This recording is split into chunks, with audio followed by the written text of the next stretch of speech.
for full details. And if you have a gambling problem, call 1-800-GAMBLER, or in Indiana, 1-800-9-WITH-IT. Grumpy, how are you? Oh, hold on. We have no sound on that. That's right. We had no sound. So whatever you did for that promo didn't freaking work. You muted. Here's what you did. You muted you because I heard at the beginning. Then you muted it for some reason. And so no one here. So it was like blank, dead air. Oh, hold on. I'll try again. Sorry about that. Begin today's podcast. My God. DraftKings Sportsbook is not only my favorite sportsbook, but also America's top-rated sportsbook. Speaking of America, our top athletes are over in Tokyo competing for gold, and DraftKings has a medal-worthy offer just for our listeners. Listen to this great offer. Place any pre-event wager of $1 to be eligible to cash $100 in free credits if America wins any medal this year. That's 100-to-1 odds if an American athlete stands on the podium and receives gold, silver, or bronze this week. 100-to-1 odds as an offer like this doesn't come around often. So sign up for DraftKings Sportsbook now and get in on all the action. I love using DraftKings Sportsbooks. It's easy to navigate, has plenty of instruction for new bettors, and nearly limitless ways to get in on all the action. My friends and families have been loving DraftKings Sportsbook, and I know you will too. Download the top-rated DraftKings Sportsbook app now and use the promo code THPN when you sign up to turn $1 into $100 in free credits if America wins a medal. Again, that's promo code THPN to turn $1 into $100 in free credits for a limited time only at DraftKings Sportsbook. Again, must be 21 or older in New Jersey, Indiana, or Pennsylvania only, and new customers, this applies there. Restrictions apply. See DraftKings.com/sportsbook for full details. And if you have a gambling problem, call 1-800-GAMBLER, or in Indiana, 1-800-9-WITH-IT. What's up, Grump? How are you? Oh, my God. Okay. You know what? You remember the movie American Pie? And you remember which American Pie are you talking about? The first one, not American Pie 2, not American Pie Wedding, not American Pie Reunion, American Pie. I remember. I've seen American Pie. Yeah, I'm familiar with it. Okay. There was a scene, one of my favorite hilarious scene where he and Nadia are trying to hook it up, and he sent the video to everyone in the school directory, of course. And at the end, after, Houston, we have a problem twice. Then you have some little circus geek with the braces and the little, he's a million. Now he's a scientist, a millionaire scientist, but back then he was a geek, right? And he says, "What a loser." And that's all that I could think about when I see that you have bundled. I mean, it was a freaking recording, first of all. And you see, if everyone's listening, did you notice how TJ's going, "Oh, we'll put in the inflection. Yeah. What did it take you, like 4 hours to record that 1 minute promo? And then you bundle it by not even playing the sound. And I'm waving at the screen. I'm texting you. And TJ's just sitting over there, fat, dumb, and happy. Everything's great with the world. I mean, what a loser. I wanted to cut your reverb, so I went ahead and muted your mic, but I keep forgetting that on this soundboard, that goes ahead and causes issues. Long story short, nobody who's listening to the podcast will know, because I'll just make sure I splice it correctly. But for everybody who witnessed that live, obviously it'll be a little different. But we're here at the Islanders Never Say Die podcast. I'm the host, TJ, and with me again, as always, is our NHL analyst and expert, the grumpy old man. They say there is no shame in his game because he is always the same. That's me. And you want to know what else I could do? I could know how to play a recording. Just hit the freaking record button. Grumpy, it's a little more difficult than you think. Thank you very much. That being said, man, oh man, all quiet on the Islanders front. All quiet. And I will tell you, before we get too deep into the podcast, remember, if you like this content and you want to see more, it is imperative, paramount that you subscribe to the YouTube channel. Again, we go live every single Saturday, 8 p.m. Eastern Standard Time. And again, we're going to be going live more often than not Wednesday at 8 p.m. Eastern Standard Time as well. Also, follow us there on Facebook or Twitter. We're going to have our schedule here for this year's off season, who our guests are going to be, when they're coming on. You're going to like the list. I promise you guys. That is going to be coming out here within the next few days. We're looking at make a few additions there as well to that. So make sure you like us there on Facebook and follow on Twitter so you can be up to date on who the latest guests are going to be. But this next Wednesday, we're going to have Will Scouching there to give us a breakdown on the Islanders draft, as well as the New York Islanders prospects here in the A, also overseas. So you don't want to miss out on any of that. And again, you like this content, you want to see more. We also have a general sports podcast, which can be found in the link in the description below. Again, make sure you check that out. Subscribe to that channel if you like it. That being said, though, grumpy old man. That being said, let me just say one thing. I'm here. Everyone knows I walk the neighborhood religiously every day, 4.5, 5 miles every single day, even though it's like 100 and something degrees here. I don't care. I press on. And I'm doing, anytime I see somebody, I'm promoting the Islanders Never Say Die podcast. I'm like, hey, you need to be subscribing. TJ, you're not pulling you're not pulling your load. I'm just telling you. Well, you don't live in New York, so how much pull are you having, Grump? You're just walking by and seeing some random individuals out there walking the neighborhood. What's your randos? But let me tell you something. I'm extremely popular in my neighborhood. I'm like the mayor of the neighborhood. The mayor of the neighborhood. Are you the mayor of the Islanders community too? Yes. The smart mayor. Oh God. The smart mayor. That being said, Grump, it is all quiet on the Islanders front. Nothing has been announced yet. I can tell you, Coach Tommy B, the man with the inside hand, Grump, he said that it looks pretty sure that Cizikas has 5-year deal, $3.5 million per, or around that. Isn't that what I said? That it was going to be something ridiculous like that? And I told you, no Islander is going to take a pay cut to stay. No 30 and over Islander is going to take a hometown discount to stay. And certainly, if that is actually the case, 3 years, 3.5 per.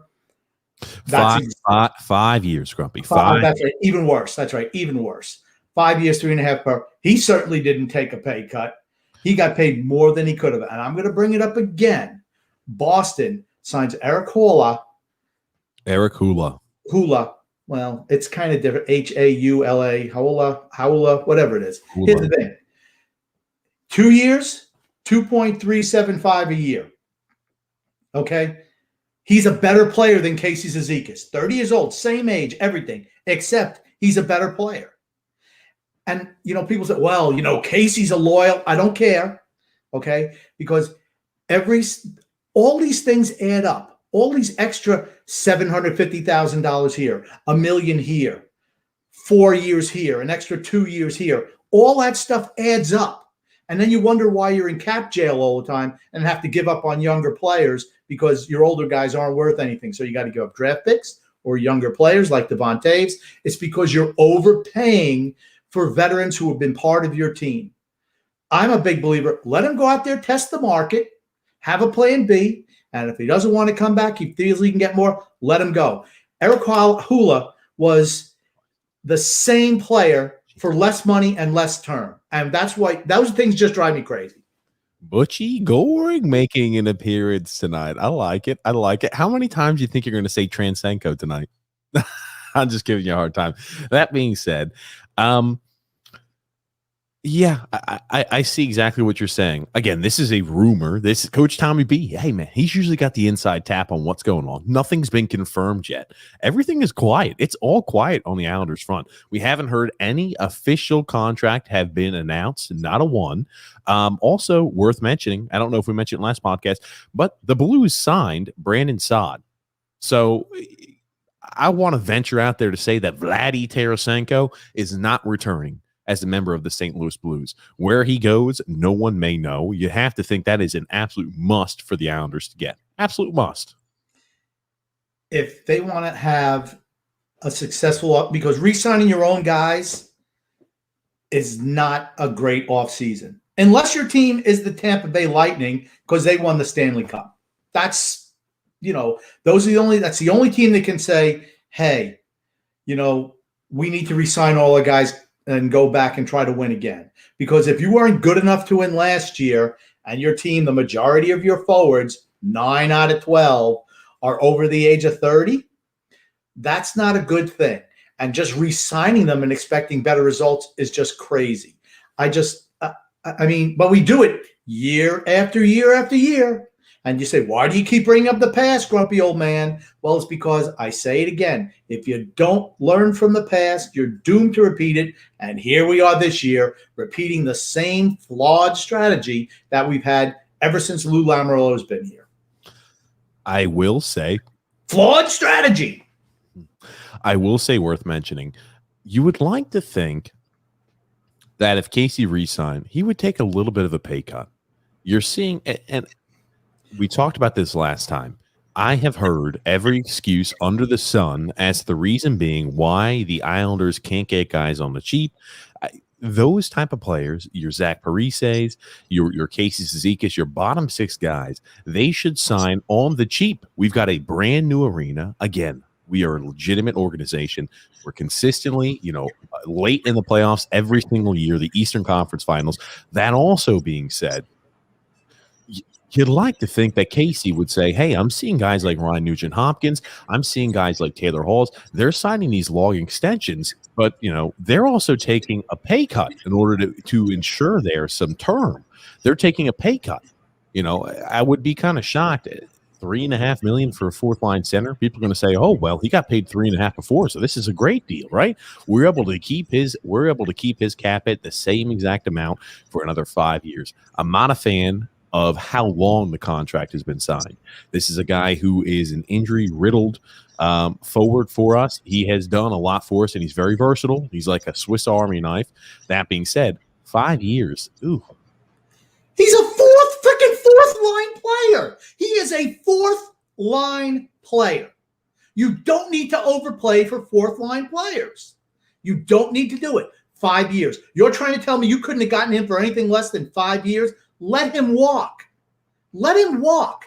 Eric Hula was out there 2 years, a better player, 2 years for Boston. I don't know how Boston's able to sign everybody back and outside free agents at below market deals. I don't know how. We can't do it here. And I told you, there's no way that any of these guys are taking a pay cut. And I will say, don't jump too much. We have no idea what the actual contract is signed or how much he got paid. I'm just saying that's the rumor. Coach Tommy B usually has that inside tap. I'm just saying that's what he was suggesting here. That's what he was saying he heard. Yeah, it's true because he's rummaging around. I think he's like a garbage guy. He's like the night janitor. So he's rummaging around the Islander office and they throw stuff in the trash.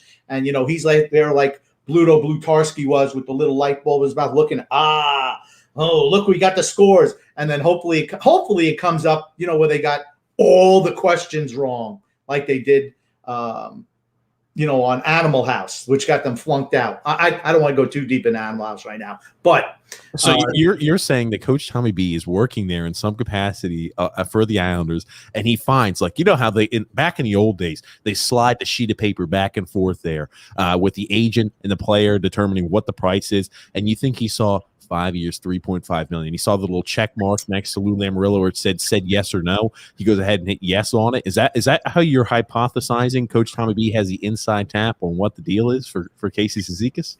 I'm saying he's like the night janitor there. So he goes in and he goes through when he dumps it and then he takes the big bag and he jumps in to the dumpster and goes through the bag, all the details. And, good for him because, if it could get us a little bit of information, I certainly appreciate it, Tommy. Thank you very much. Coach Tommy B is going to be on the podcast here upcoming, Grumpy, on a Wednesday in the near future. So Coach Tommy B is going to give us the method behind the madness. I'm sure. I'm just saying that's very possible. That's how he gets that information. You never know. You never know. There's a lot of things. But, going back to, Casey was wildly overpaid by Garth Snow as well.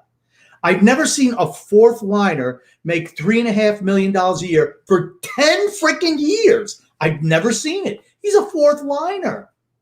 And then you hear, well, okay, we'll talk about, I'm going to let you. What the hell? Grumpy, what are you jumping all over the place? That's what I'm going to stop. I'm going to stop. I'm going to let you guide the boat. Hopefully you do a better job than you did with the ad at the top of the program. But I will let you steer the boat for now. Look at this effing guy right here. He's over here jumping all over the place. Like what is it? Oh man. You're jumping all over the place, grumpy old man. And now you want me to hit a human game of Frogger. It's like I'm human game of Frogger. Jesus, man, I'll tell you, you're something else. I do want to just make an update here as well. I think, again, we talk about what the Islanders are doing. I think they are in the works there of getting Tarasenko. And I think one of the reasons why we haven't seen any of these deals being announced as of yet, like, hey, how much term, certain players have re-signed for, as well as, how much they're going to absorb of the cap.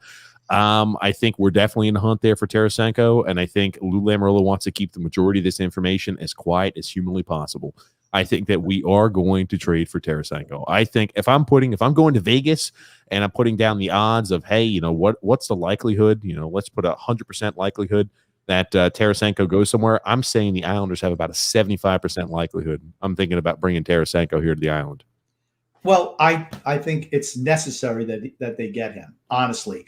If they don't, this offseason's a failure. I mean, just look at the guys who haven't signed yet.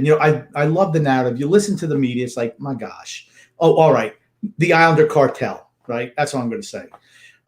They're all the same. Lou is outsmarting everyone because he hasn't announced any contracts. He doesn't want one guy says, oh, because he doesn't want, them to know, the other teams to know, what we're paying for guys. So that's why he's not releasing it. Then everybody jumps on, oh, that's why Lou is it. Why do you think they keep on naming Lou General Manager of the Year? Well, maybe it's because his name is Lamoriello, and maybe he's with the bent nose crowd, and maybe they say, hey, if you don't vote for Lou, we're going to whack you. I mean, that's another possibility. Tommy Baffy in the trash, Lou Lamoriello stealing those votes for GM of the Year.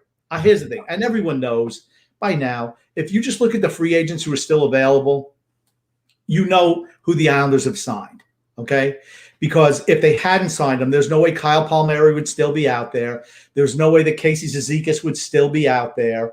I mean, I don't know about the restricted guys, but our unrestricted guys, that they're coming back. Otherwise, they would have gone somewhere else. And then you see a guy like Ryan Murray, who hasn't signed with anyone, and he's a pretty dependable top four guy. I know he's been a little bit injury prone, but you see him still out there, and it's like, why is he still available? He's like the only left-handed defenseman left, so maybe they have him in the bag too. Or why has he not been announced somewhere? And again, he's a guy who plays top 4 minutes as a left-handed defenseman, a guy who is, under the age of 30 years old. You can kind of debate or argue where you think his value is, but he definitely has some value. Nothing has been announced yet. So, hey, maybe the Islanders are in on that. I do not think the Islanders are going to be the promote from within crowd, for certain not. And if they're going to trade for somebody, no idea. Will be interesting to see how big of a deal this is with St. Louis. I guess I'm confused. I'm not trying to rush anything like that. Shocking. TJ's confused, everyone. There's a shock. Go ahead, TJ, please. I am baffled what is taking an announcement of this so long. You'd like to think Lou, as well as, St. Louis general manager, has been talking about this before, the expansion draft, after, during the draft. You want to think that they've been in constant contact with that. And you're just kind of wondering what the value is, what is necessarily holding or slowing things up.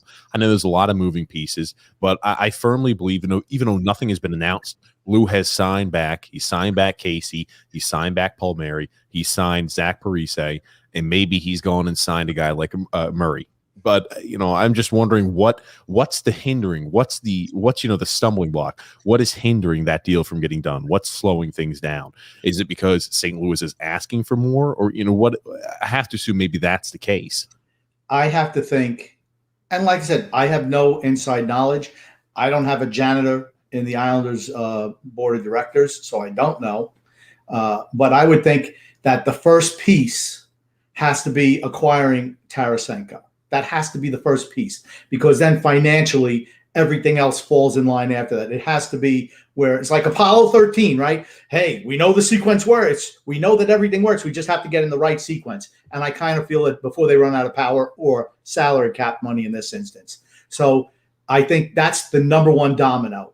And I feel we are going to have to move someone out to get Tarasenko, without a doubt.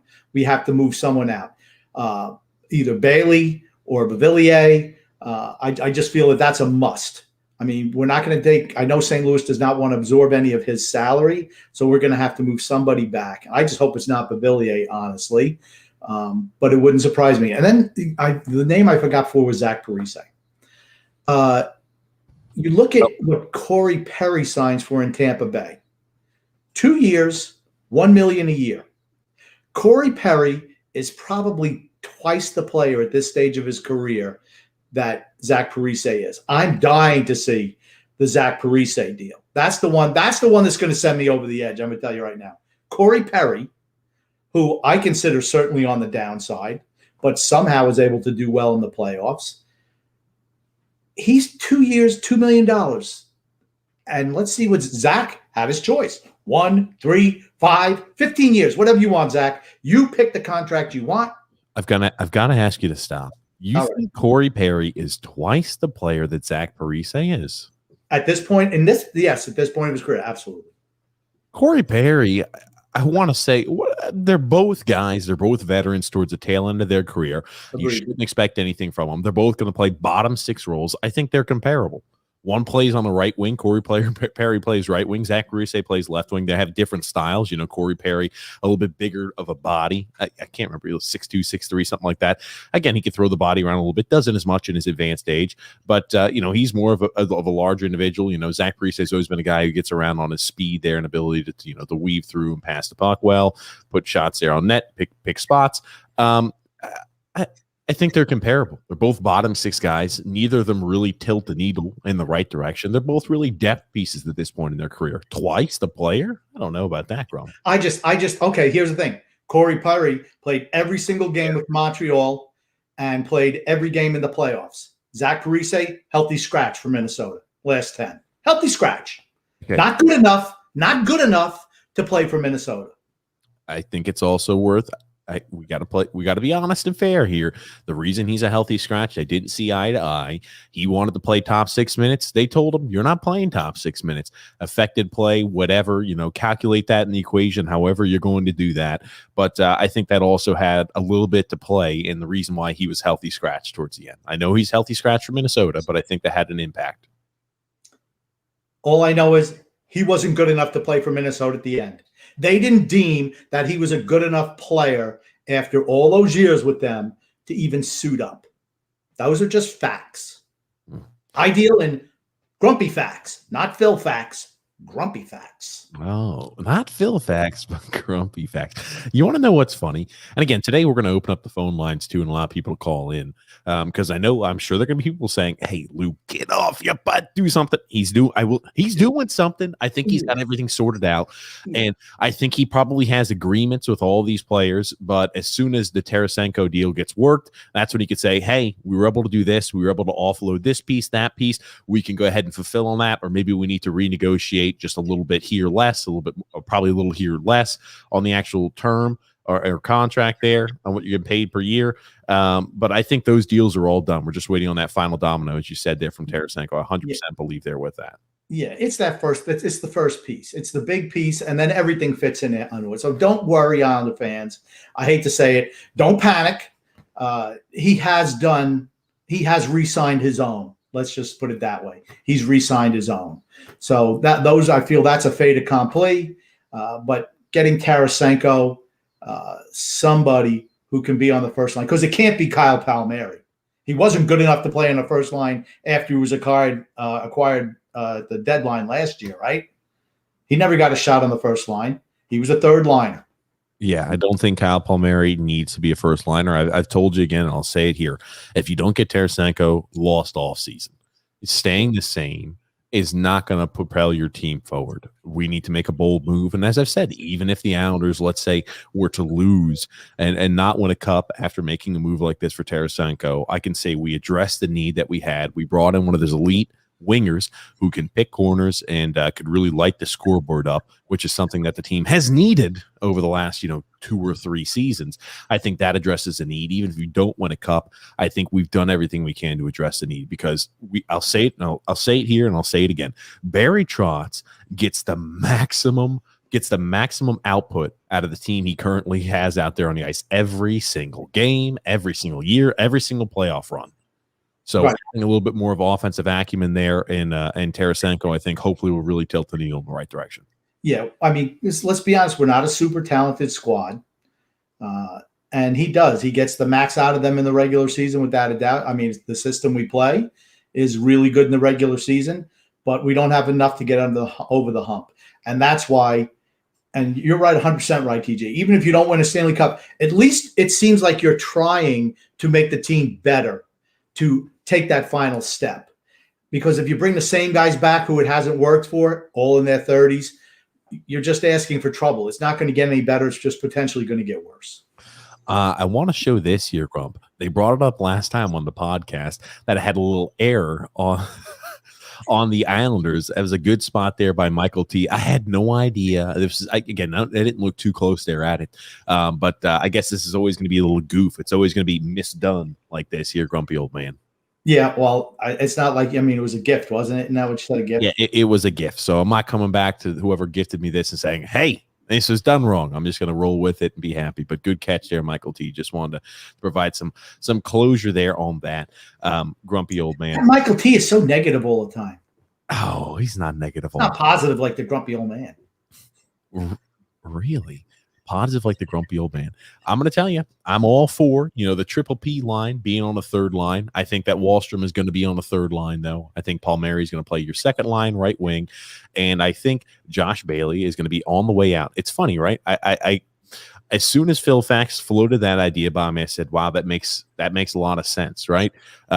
St. Louis is looking to compete. Josh Bailey is a guy who's a top 6 forward. On most teams he plays there for, he can still contribute even if he goes to St. Louis. They're looking to compete still for a cup, as you can tell by their offseason signings. So I think it would probably be more realistic for them to have a guy like a Josh Bailey who can still contribute to their team, as opposed to saying, I'm trading for a whole bunch of young guys who can maybe step in later on. And Josh Bailey's cap hit is around $5 million a year, right? Tarasenko, what is he looking at? About $7.5 million a year. Also worth mentioning, if Tarasenko gets hurt, I think this is huge. Tommy B brought this up, right? He could be placed there on long-term injury. So you have some flexibility there at the NHL trade deadline. You can go substantially over the cap. So for everybody who's worrying, hey, what happens if Tarasenko does get injured? You still do have that financial you have that flexibility there at the NHL trade deadline where you can put him on long-term injury. Yeah. You don't want that to happen, of course. I tend, as usual, to look at the positive. Moving Josh Bailey off the roster is a huge positive. But let's be honest. Okay, I'm going to be honest. Josh Bailey, everyone knows he's not a favorite of mine, but he is, I want to say he's like oil to an engine.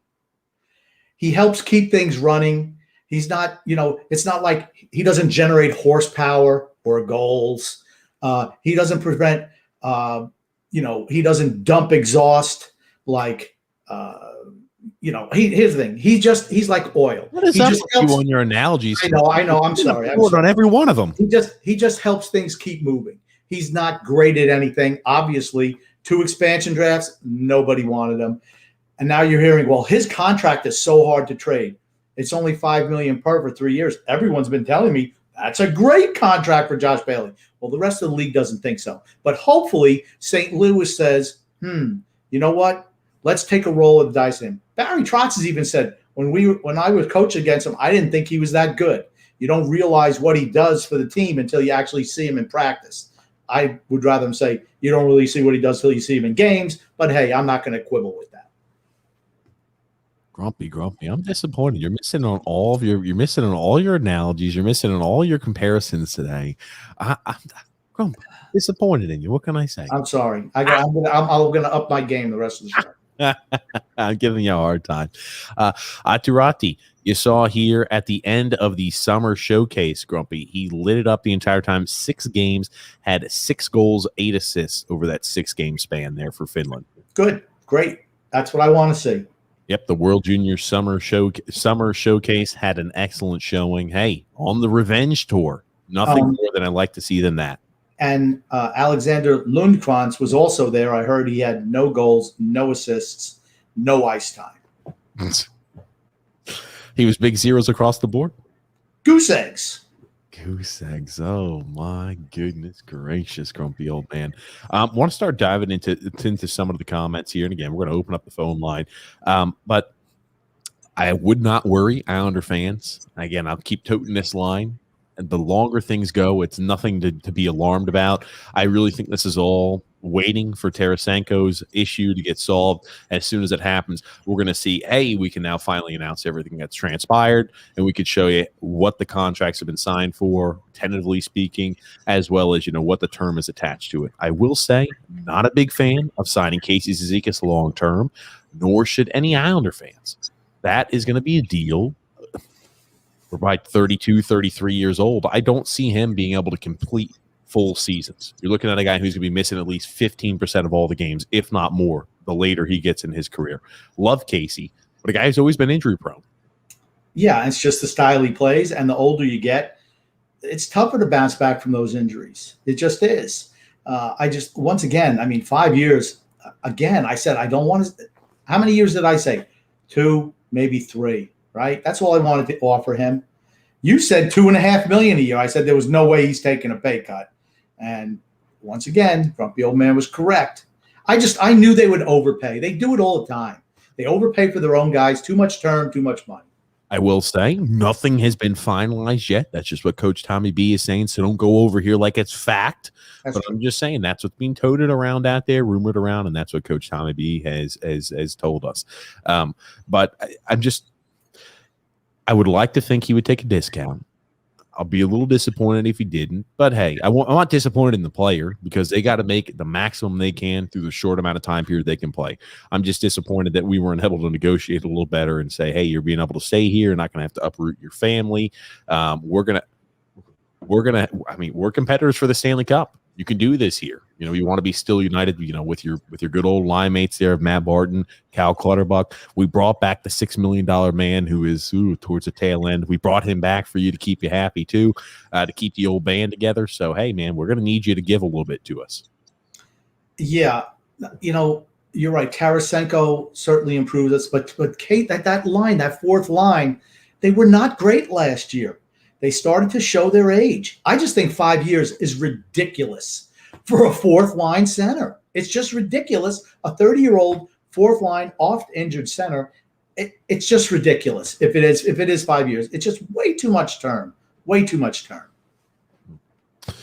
Well, Grumpy, we're going to open up the phone lines here, guys. So, again, go ahead and call in if you want to make any comments about that, what you think is happening this offseason, or if you have any worries about what we're seeing transpire here, about being quiet. Again, I don't think there's any reason to be worried. We'll talk you off the edge and off the ledge. That being said, we're going to start jumping into some comments here, Grumpy old man.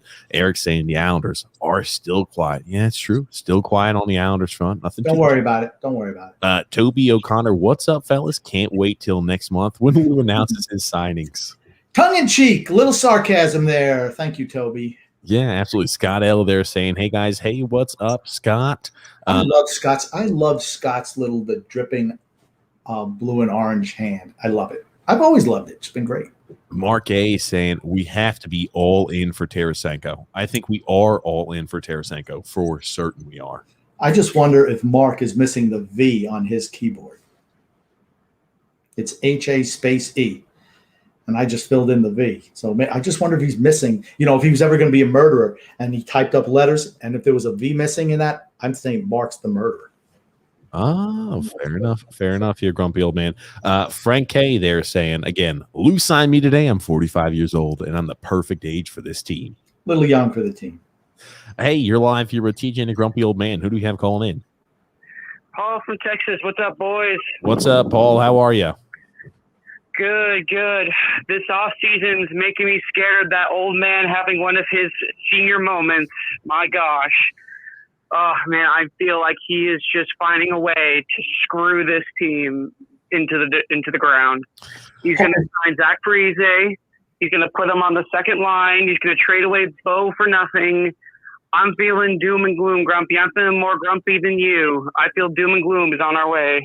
Don't feel. I'm going to try to talk you off the ledge. Now, first of all, you said he's having a senior moment, and I didn't know if he's talking about me or Lou. I'm just going to assume, since I'm special, that it's Lou. But yeah, I don't want to see him trade Babillier.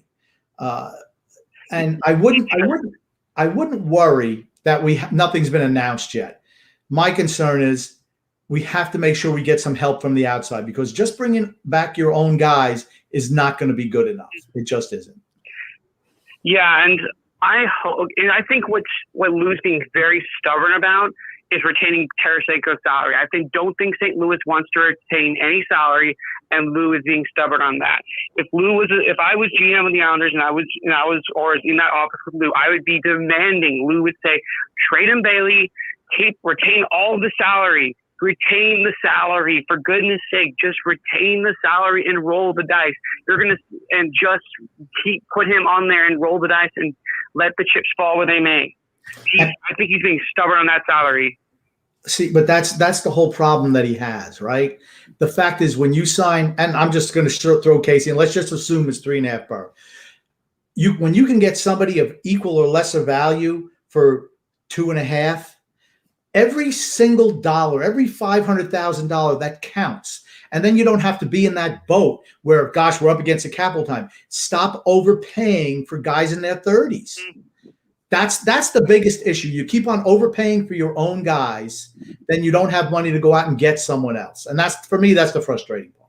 Yeah, when you nickel and dime, look at all those items you nickel and dime. You keep pieces like, again, Hickey, $2.5 million. Ross Johnson, never used here for us, $1 million a year. You look at all these little oh, hey man, $1 million for Ross Johnson doesn't sound that bad. Well, he's absorbing a roster spot and he's absorbing cap. So yeah. Leo Komarov, $3 million. Mm-hmm.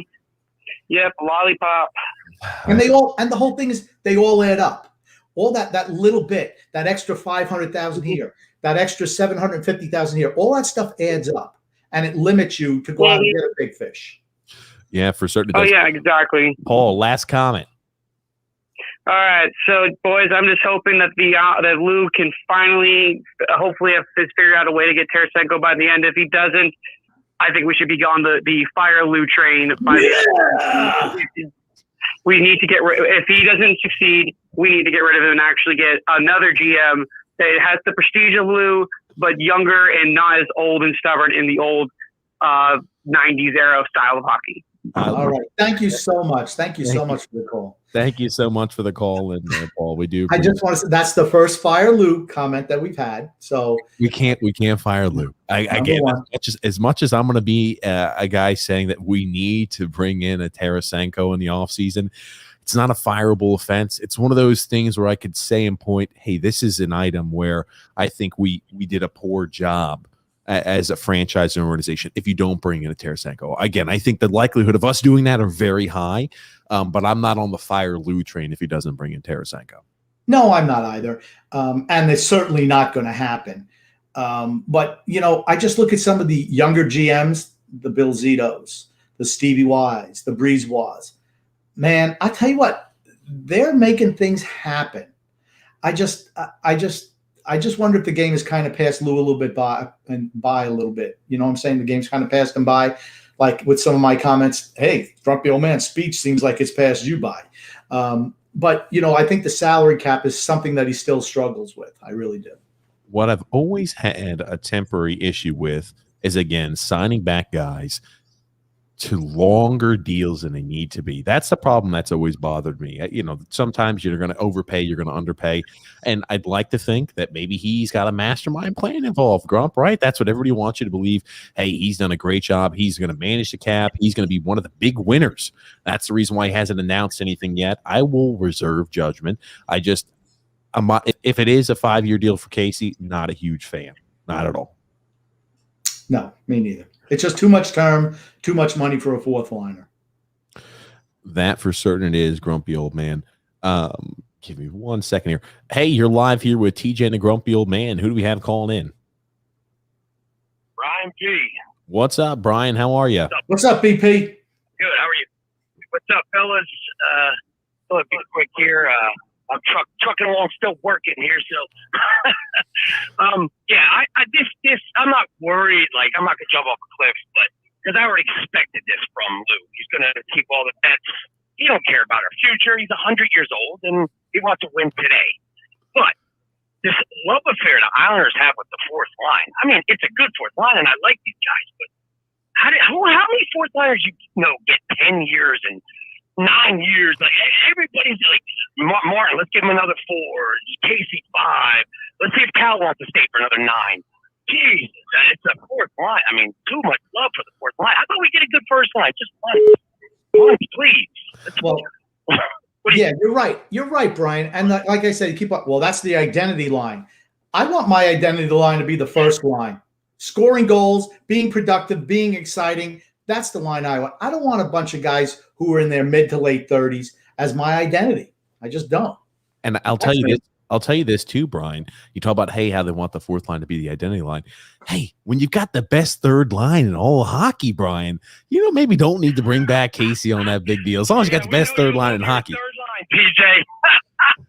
DJ loves his third line. I do. Take a quote from my man Grump.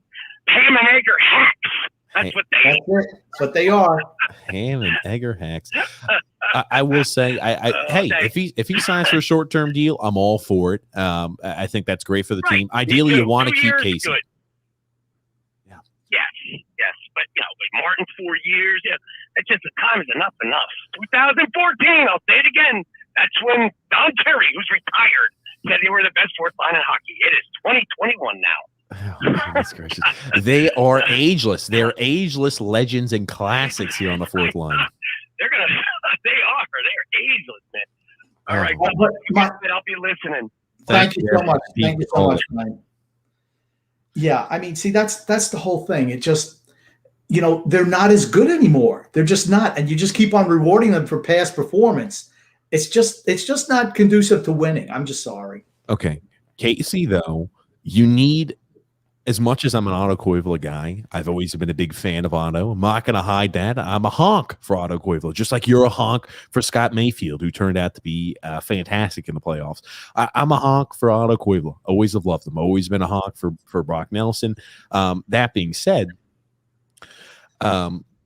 you can't promote Otto Koivula on the fourth line and expect the team to be similar results as what we had last year. Again, like an Eric Hula there, maybe that's a guy who would have been interchangeable, but you don't want to take a step back.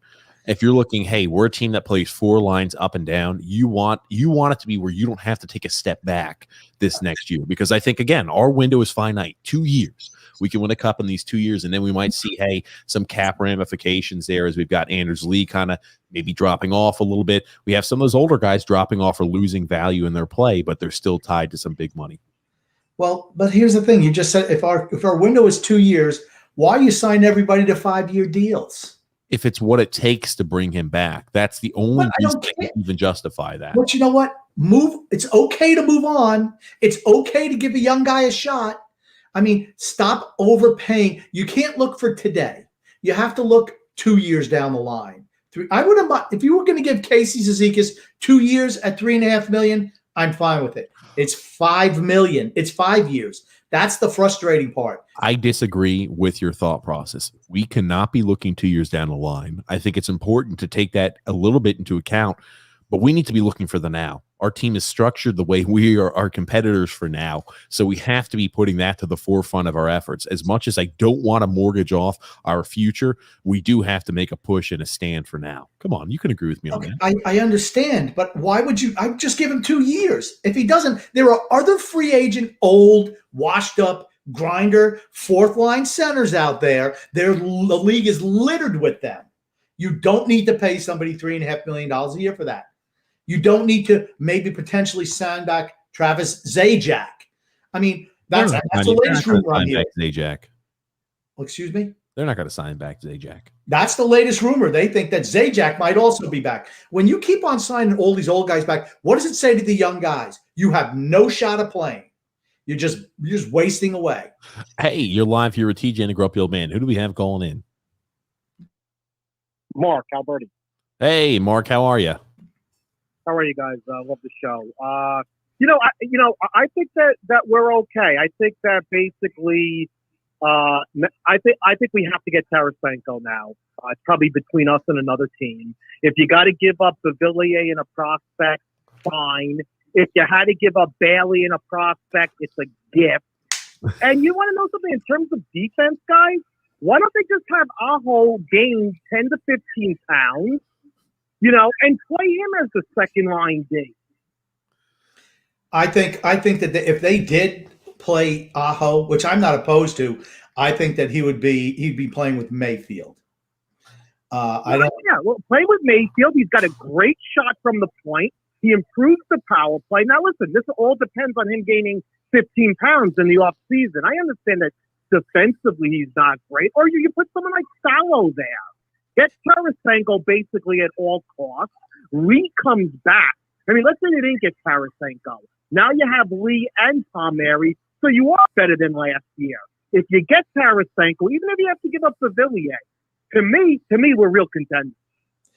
I don't think. I mean, you lose Eberle. I think he worked really well with Barzal.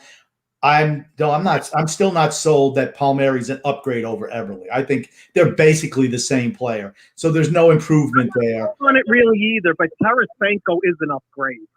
Right, absolutely. I mean, he's the guy I want. He makes Barzal better. Barzal makes him better. And Anders Lee would benefit just by standing in front of the net, which is what he does his best anyway. You want to talk about redirection goals or goals that he's able to score off of rebounds, you're going to see that increase drastically. Because, again, Tarasenko is one of those shoot-first mentalities. As much as Eberle was touted to be one of those guys, he was not as much of shoot-first as a guy like Tarasenko is. So I think you're going to see production on the entire first-line race. Yeah, it's a great point, CJ.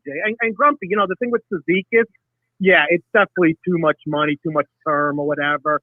But I wouldn't make the biggest deal over it. I know he overpays the fourth line guys. Some of these guys are going to be coming off the books in the next few years. Plus the salary cap's going to go up. I don't think it's as big as a deal as you do. I know the frustration in terms of giving these guys an extra $500,000. But it seems like Trotz loves the guy. And I think that you got to play some of these young guys. I mean, Wahlstrom, I'm telling you, Wahlstrom's going to start off in Bridgeport.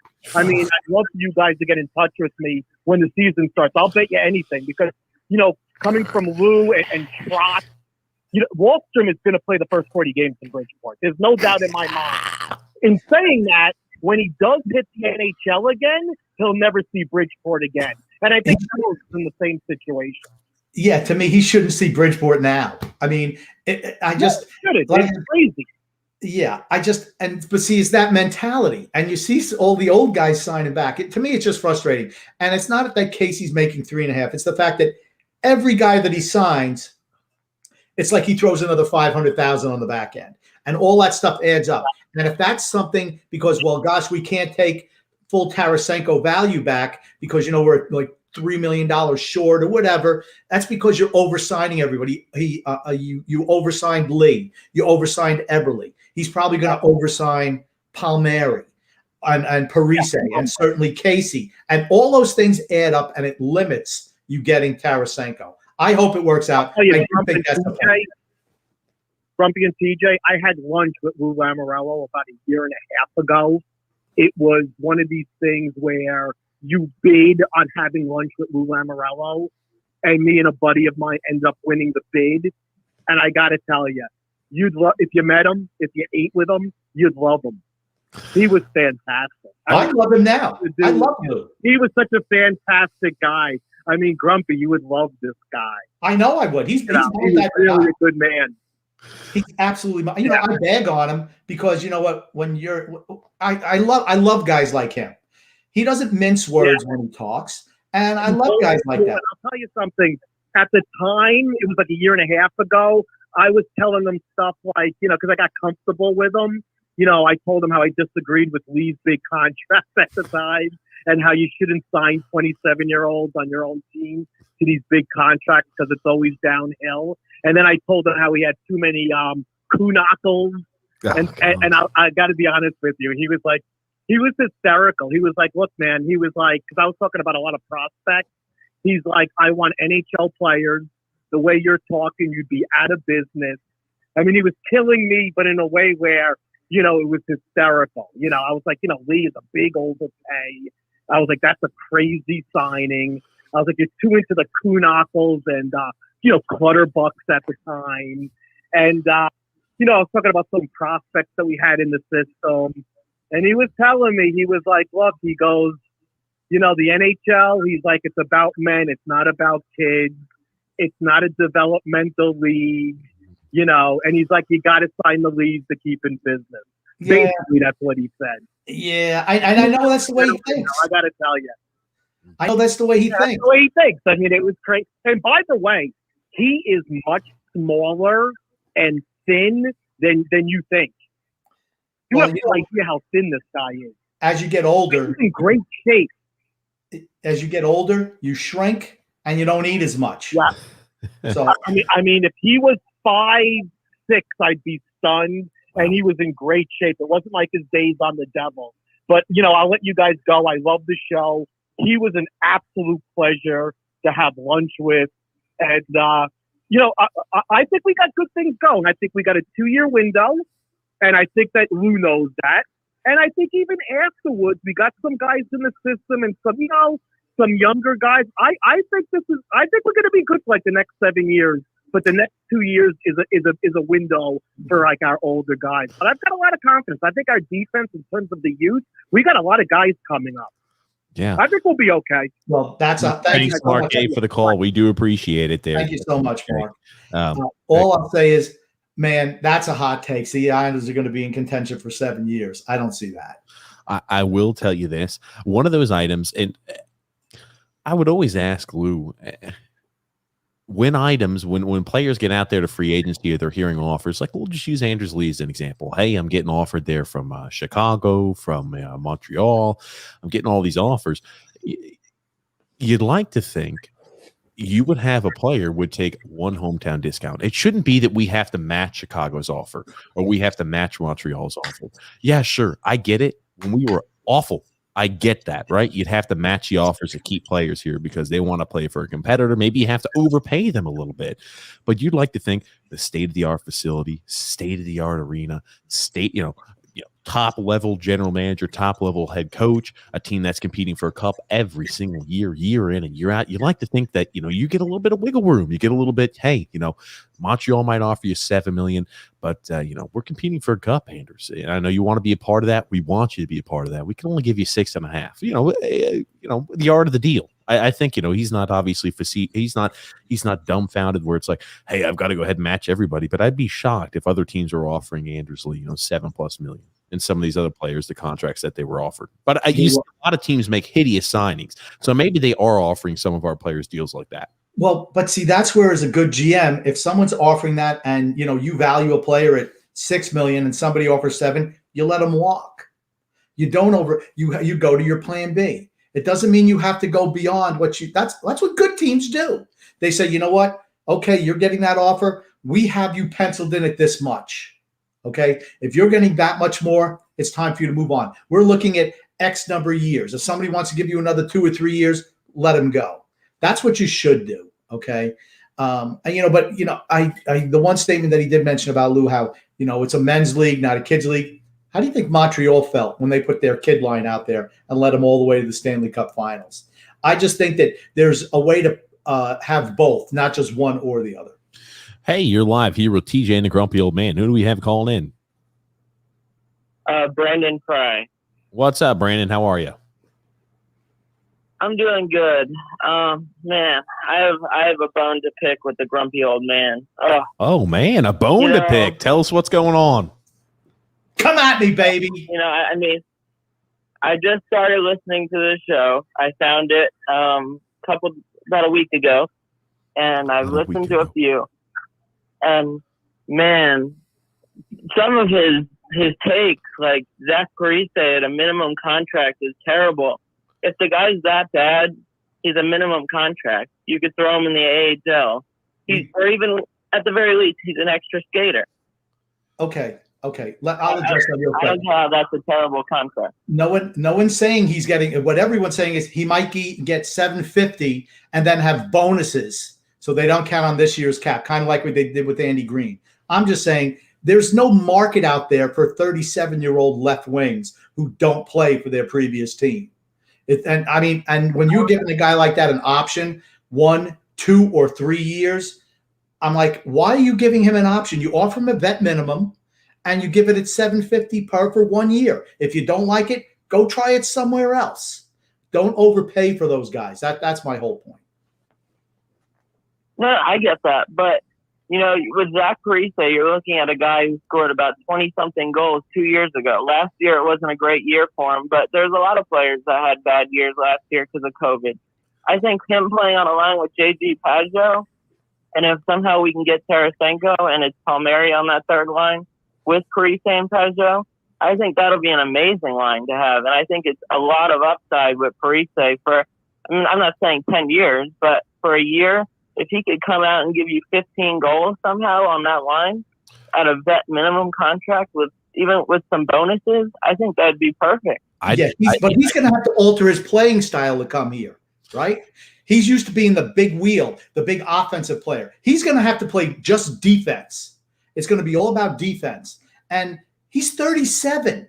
He's 37. Yeah, 2 years ago he scored 20 goals. Well, I mean, he didn't score anywhere near that last year, and he's 37, and he was a healthy scratch. That's all I'm saying. Okay, I want to chime in here really quickly. I think when you get a player like that, you have leveraging power over them. I'm all down for, a league minimum.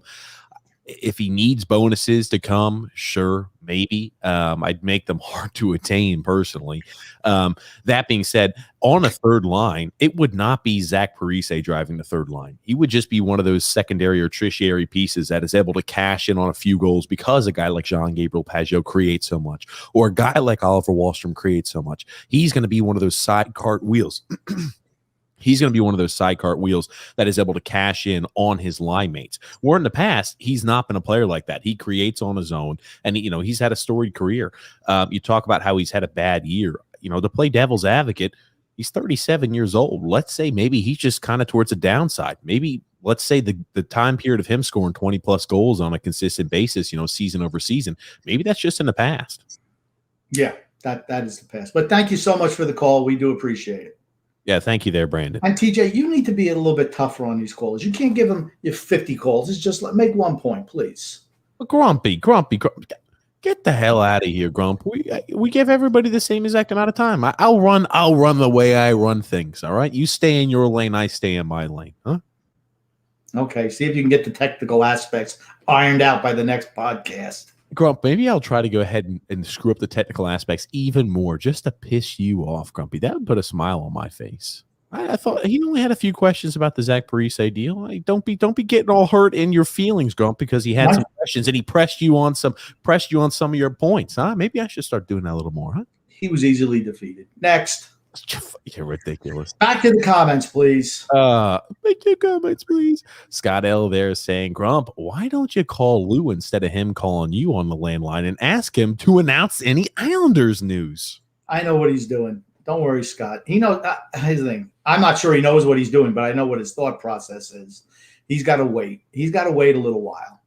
We have the money to sign back all the guys we want if he just wants to stay status quo. But if he wants to get Tarasenko, he has to wait to announce those other deals. Frank K saying, Lou muted you guys at the beginning of the podcast there. Nice job on recording, TJ.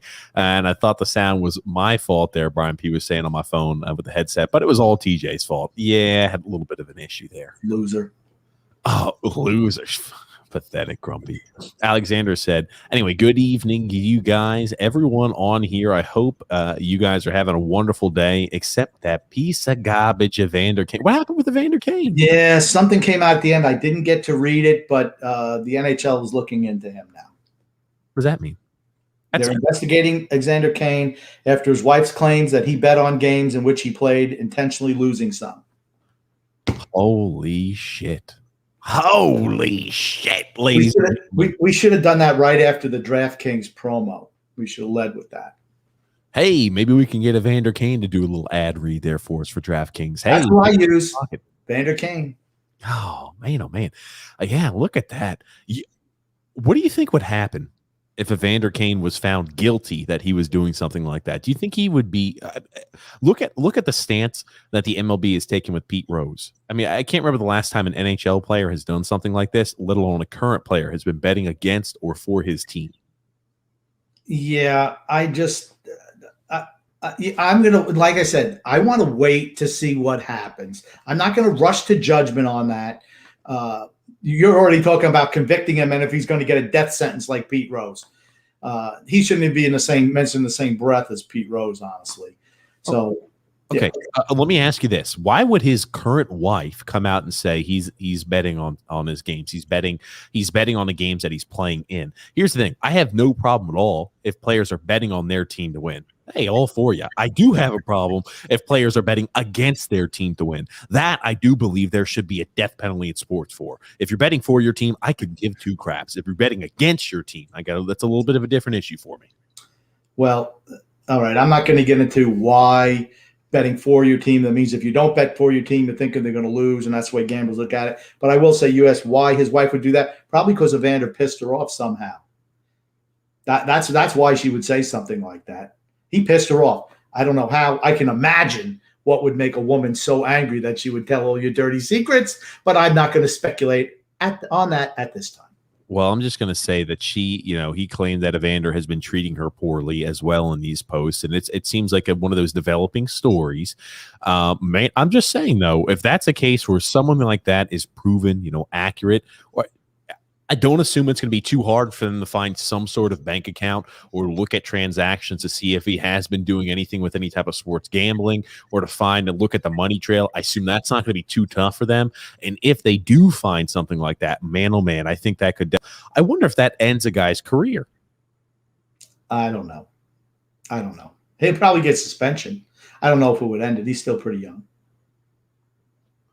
Seriously, he's a guy over 30 years old. What do you mean he's still pretty young? I don't think he's over 30. Grumpy, have you? I don't think he's over 30. You said he's over 30. I don't think he's over 30. Look at me like I'm crazy. Okay, he's 29. He turns 30 here this month. He turns 30 August the 2nd. Or sorry, next month. So he's gonna be 30 years old coming up. Maybe he's getting ready to be an option for our team. We would not bring in a guy like that. I mean, it's funny, right? Evander Kane always was rumored to have issues in the locker room, and he finally found his home in San Jose. I wonder if something like this he's been doing for a while that maybe caused issues, and maybe players knew about something like that. I don't know. All speculation, of course.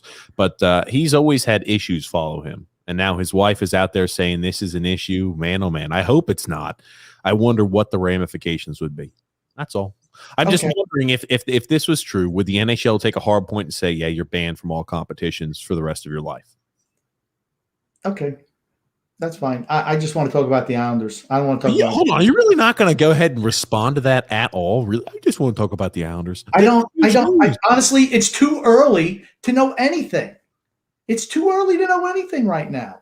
I'm just saying, if it was true and he bet against, let's say he bet against his team, I'm just wondering what type of it doesn't matter if you bet. You bet. It doesn't matter if you bet for or you bet against. He'll get a suspension. Is it enough to end his career? I don't think so. That's all. Fair enough there. Brian P. said, Grumpy, that was the Shermanator regarding the individual. Yes, it was the Shermanator. Yes, it was the Shermanator. Thank you so much, Brian. It was the Shermanator. Goodness gracious. I need to go ahead and get Brandon Fay back on the line here to put you in your place, Grumpy old man, ask you some hard-hitting questions, get you all hot under the collar with those type of responses, Grump. I need to get Brandon Fay back on here. Alan Street saying, being an Islander fan on free agent day with Lou is like being a kid and having to wait for your grandma to arrive for New Year's before you can open your Christmas present. I love that, Alan. I love that analogy. True. Spot on. Moving right along there, though. Unless the gifts that are underneath the Christmas from grandma are just rewrapped from last year. That's what you're getting from Lou. Oh, look at you taking it one step further.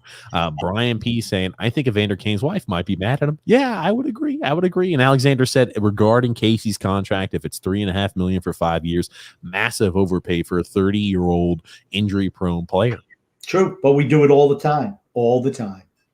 Yeah. Hey, that's not what you want there. And then Scott L said, "Are you surprised that Lou overpaid for a 30-year-old player?" I'm not surprised at all by it. That's his MO. That's what he does. Yeah. I mean, if we were winning Stanley Cups, okay, but we're not, and we're not as close as people think. We've proven that we can get out of our division the last 2 years. That's it. Okay, when you make statements like that, we're not as close as people think. What do you mean by that, Grumpy? If we bring in a Tarasenko, I think we're a contender. I think we're a team that, hey, if you're giving 5 teams that have a chance to win the Stanley Cup at the beginning of the year, the Islanders are on that list, top 5. Okay, but we haven't acquired Tarasenko yet. I'm just dealing with what we actually have on the team right now. Yeah, you know what? If we had Wayne Gretzky in his prime and Mario Lemieux, we'd win a lot more cups too. But that didn't happen either. Connor McDavid's not here either. But if we can get him, that makes us like a contender too. You are you are skirting everything. You will jump to conclusion on, hey, he's gonna do this, he's gonna not do this, and some things you'll say, I'm just gonna wait to see how the chips lie. You are you're Weasley. You're Weasley right now, Grumpy. You're being a weasel. I don't like it there. Well, Brian B. Go ahead, I'll let you respond. No, that's okay. Go ahead. Go to the next comment. I love the smile on Grumpy's face. Brian B said, no need to give Casey 5 years. Absolutely no need. Another contract that's going to need to be bought out. Right. Or we'll need to get rid of draft picks to get him taken off our cap. That to me, that's just a frustrating thing. It's like, dude, do you not realize why would you offer him $5 million? Why would you offer Matt Martin 5 years? Why would you offer Matt Martin 4 years? Why are you giving Leo Komarov at 32 years old a 4-year deal? Why? There's no need to. They don't have a market. And you establish the market by giving them that. It's frustrating. Rich A saying, hearing Zajac is re-signing. Holy crap. And what does that say? Young guys need not apply. You don't even bother coming to our door. We don't even have rookie camp anymore. We don't need it. Unless you're 29 or 30 years old, you're a man, you don't need to even apply to this team. Travis Zajac should never play again for the Islanders, just like Leo Komarov should never play for the Islanders again. Has he ever played for us before, Travis Zajac? I know he was on the ice, but did he actually do any playing? Yeah, he was on the ice and he played. That being said, no. I'm sorry. You can't re-sign a guy like Travis Zajac. You'd like to think that you can promote from within. You'd like to think that all those draft picks that you're using are guys, maybe you could slide and jettison one of them into the lineup if an injury happens, right? You bring in a guy, maybe they're going to offload Bellows. But what does that say for Bellows? If you're going ahead and re-signing a Travis Zajac, it says less. Yeah, it says less. Hold on. Is Bellows going to start the year in the A? That's my question. So now you go ahead and respond. It says less about Bellows than it does about Lamoriello and Trotz. Young guys need not apply. We don't want you. Unless you're 36. Don't tell me that Travis Zajac is better than Kiefer Bellows. In any way, shape, or form at this stage of his life. He's not. Maybe 10 years ago he was. Absolutely. But not now. Another 37-year-old. How many of those do we need on the team? Do we want to be the oldest team in the history of the NHL? Is that what we're shooting for? Maybe we won't win a Stanley Cup, but we will lead the league. We won't lead the league in points, but we're going to lead the league in age. Maybe that's what he's looking for. Grumpy. Take a breath, Grump, my friend. Take a breath, Grumpy, and take a drink. William C. said, I heard we might trade for Vince Dunn. But we should definitely go for Vladdy Tarasenko. I don't know what the F Lou is waiting to announce these deals for. I just think it's that domino. They're just waiting for Tarasenko. I think it will get done. When it happens, that's where we're going to see everything start falling into place. I don't know what the time period looks like that or what the time period looks for something like that. I will tell you one thing. I think this is a position of power and strength the Islanders are in. Doug Armstrong signing guys like Brandon Saad, signing players, like your Bushneviches that you traded for. I think that makes the writing on the wall very clear and apparent that they are not bringing back Tarasenko. That being said, when you know that's the case, all you're doing is really competing with, what other team is out there that has a market for them. The Islanders are, I think, the team that probably needs Tarasenko the most. You are in position of power. I'd like to think that we're going to get the advantage in this trade. I'm not saying you need to make a killing on it, but I want to say that when this trade gets finished and finalized, I want to say the Islanders come out as the clear victor. Yeah, We'll see. I mean, like I said, I just hope that you don't wait too long and somebody sneaks in at the last minute and takes them, and then you're screwed. Then it's a totally lost offseason. Brian B said Casey's contract will be bought out the same year as Lee's. Well, oh man, can only hope. I can only hope. Mark A also saying these players never take a pay cut. They do not. I don't blame them. I would take a pay cut either. You just see other players around the league taking it. That doesn't mean you have to overpay you guys. You offer accordingly. If you see, Ryan Nugent-Hopkins taking $1 million pay cut, or Taylor Hall taking $2 million less a year, you don't offer Kyle Palmieri more money than he just made. You just don't do it. We don't know what Kyle Palmieri's deal is yet, Grump, so I don't know what you're trying to tie that to. I think maybe you meant Casey Zizekas. No, I'm saying Kyle Palmieri is going to get overpaid too. Hold on. So we're going to speculate on what Kyle Palmieri is going to make, and you're not going to speculate on anything else. This is what I mean with you. You drive me crazy sometimes. You're willing to say, I'm going to go ahead and I'm going to just throw it out here that Kyle Palmieri is going to make more than what he made. But when I ask you to say, what do you think might happen with a guy like, Evander Kane, if something like that was true? Well, I'm going to wait for the dust to settle. Like, come on, Grump. I will just explain to you, you never should have said you like to do things to make me angry, because it puts a smile on your face, because now I'm throwing it right back into your court. Thank you very much. Oh my God, Grumpy. Brian P said, for whatever reason, the Islanders feel that their franchise will fold without a fourth line center. True. Without the fourth line. Without the fourth line there. John Smith, they're saying, so Parise all but confirmed. What is the benefit of the blackout if you're just going to re-sign your current roster? Who could they be going after besides Tarasenko? I don't think there's anyone else. That's what happens when everyone else does all their changes within the first few days of free agency and you do nothing. It means you're kind of left with only one or two players trying to get that last chair. And Tarasenko is the last guy. It's like, for me, that's all that's left. Let's play devil's advocate though. Let's say Lou, and again, let's say he's got a grandiose plan in mind, where not only is he going after Tarasenko, but also maybe he's hot on a Vince Dunn. Maybe he wants to go ahead and make a trade for that with the Seattle Kraken. Who knows? Maybe he's got something, larger in mind than what we're envisioning. So he wants to keep all the players that we've signed or have tentative deals with, and the cap, their amount they're going to have, as well as the deal or the term, in the pocket of his knowledge only, so that he has more bargaining power against these other teams. Because Crazy Lou, man, he won't reveal anything to us. He's not going to share that information. He's keeping it on the secret.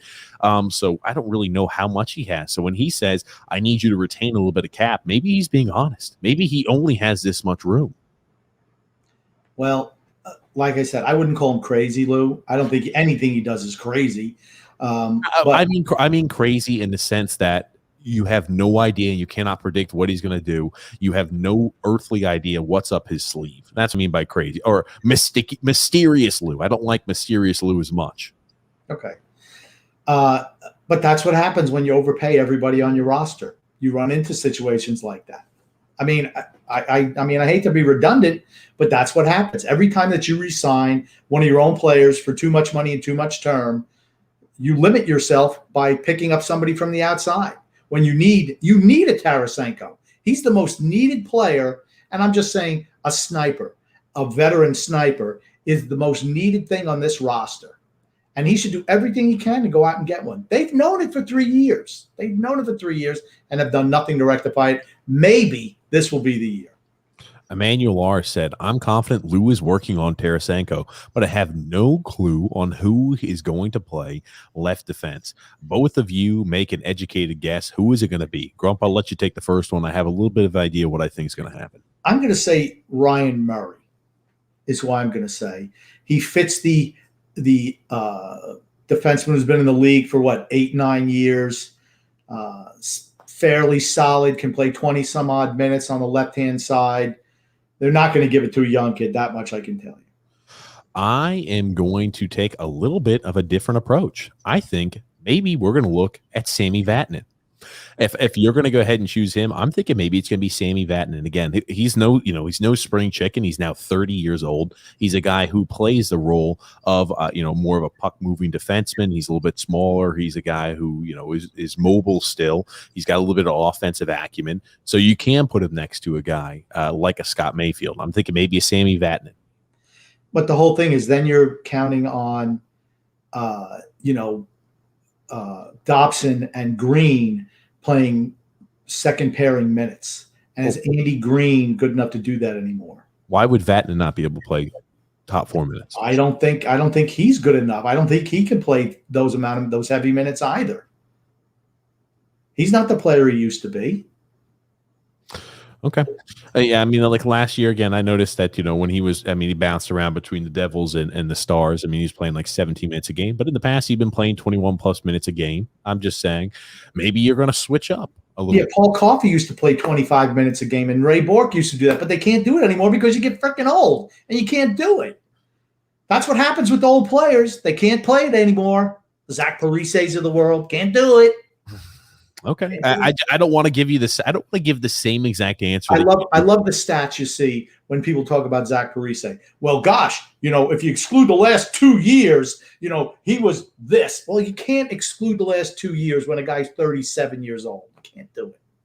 You have to include the full body of work. That's all I said. That's exactly what we said earlier, Grump, and I'll say it again, right? You can't say maybe last year was an outlier. Maybe age has just caught up with him there to play devil's advocate. Caught him from behind, dragging him down. Brian B said 4 years, 5 years, whatever. It's too. If it's more than 2 years, it's too much for Casey Cizikas. Agreed. Moving right along there, Emmanuel R. also saying, Grumpy, if the defensive mindedness is keeping unrestricted free agents from signing with the Islanders, would you fire Trotz? No, that's just the way the team is built. I mean, we don't have the money to go after any of the big money unrestricted free agents. Landeskog would have been good for our system, but then you would have had to move Lee. And it just financially, that just didn't work. And I'm still not a fan of giving 8 years to Landeskog at 28 years old either. I don't think to answer this question too. No, I wouldn't fire Trotz. Man, oh man, it's one of those. It's a philosophy thing. If you could somehow get him to incorporate a little bit more offensive scheme and some younger players into the system, I think Barry Trotz would even take his coaching to the next level. Steven here saying, what's with this team's attachment to keeping all of their players every single year? It's like they're allergic to letting somebody walk. Anything over 3 for Cizikas is an overpayment. He's 100% right. That's the problem. They're afraid to let somebody walk away. You give them here's your offer. If you don't like it, we're going another direction. They know what the contracts are for these guys. They say, you know what? You have this date to agree to a deal. If the answer is no, I'm talking with somebody else. Go test the market. Nothing wrong with that. I'd always be talking with somebody else. I wouldn't say that I'm going to limit whether I talk to somebody else based off of your decision. That being said. But I don't think they do that. That's my point. They should, but if they don't, I'd be shocked. That being said, again, I'll state this here for you.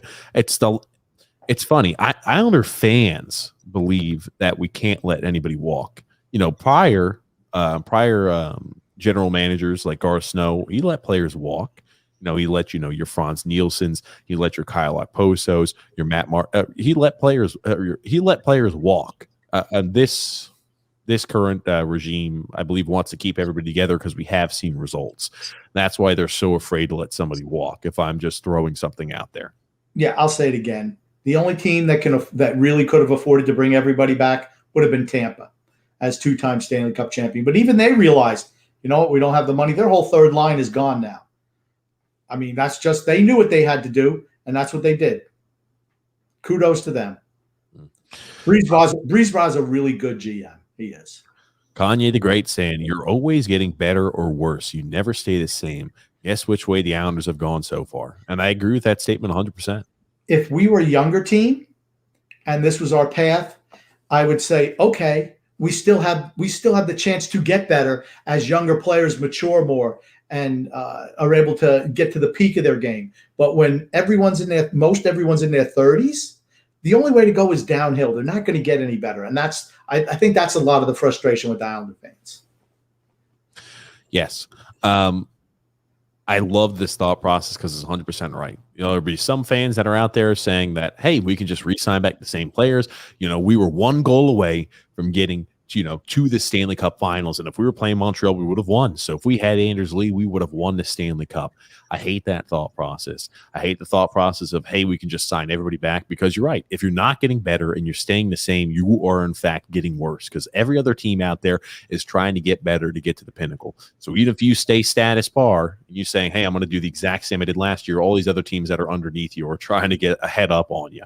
So that's the right ideology there to have. Scott L saying, when the Islanders fan base is getting more posts and information about their owner's niece in the Olympics than the news about the team he owns, that's sad. Well, I will say I don't mind them posting about Katie Ledecky.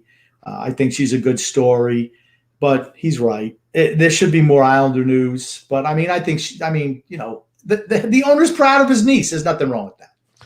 No, I don't think he's saying that. He's just saying the lack and the dearth of information we're receiving about the Islanders is concerning, is what he's saying. But that's by design. That's by design. Yeah. I really feel that. No, it certainly is. Moving right along there, Race Fans Rocks number 4 is saying, where does Eichel go, Grumpy? I'm going to let you tackle this, because there was some statements again made by Eichel and his agent that things were not going the way they need to. I'm going to turn my camera off. I will be right back here, Grumpy. Okay, go ahead. I've got to use the pit stop. I got to have a pit stop. What can I say, Grumpy? I'll be back. Yeah. Okay. So in other words, TJ's got to go to the bathroom because he can't handle himself for a couple of hours. Let go and take a pee. As opposed to Jack Eichel, I just things are getting from bad to worse. I don't think that Buffalo, I know they don't want to trade him, but they're going to be forced to trade him. And I'm thinking to everybody, it has to be the Rangers, doesn't it? They have a lot of young talent, and he could help put them over the top. But then again, once again, it's about fitting him underneath the salary cap. Buffalo's going to have to take some money back. Who can the Rangers afford to lose? They just got rid of Busnevich, who was going to cost them money. Maybe that was part of it, letting him go as a restricted free agent and then bringing Eichel in with his cost certainty for, I guess, another 7 years. He would instantly make them better. But there's not a whole lot of teams that can bring in a guy who makes, 8+ a year. Those are just the facts.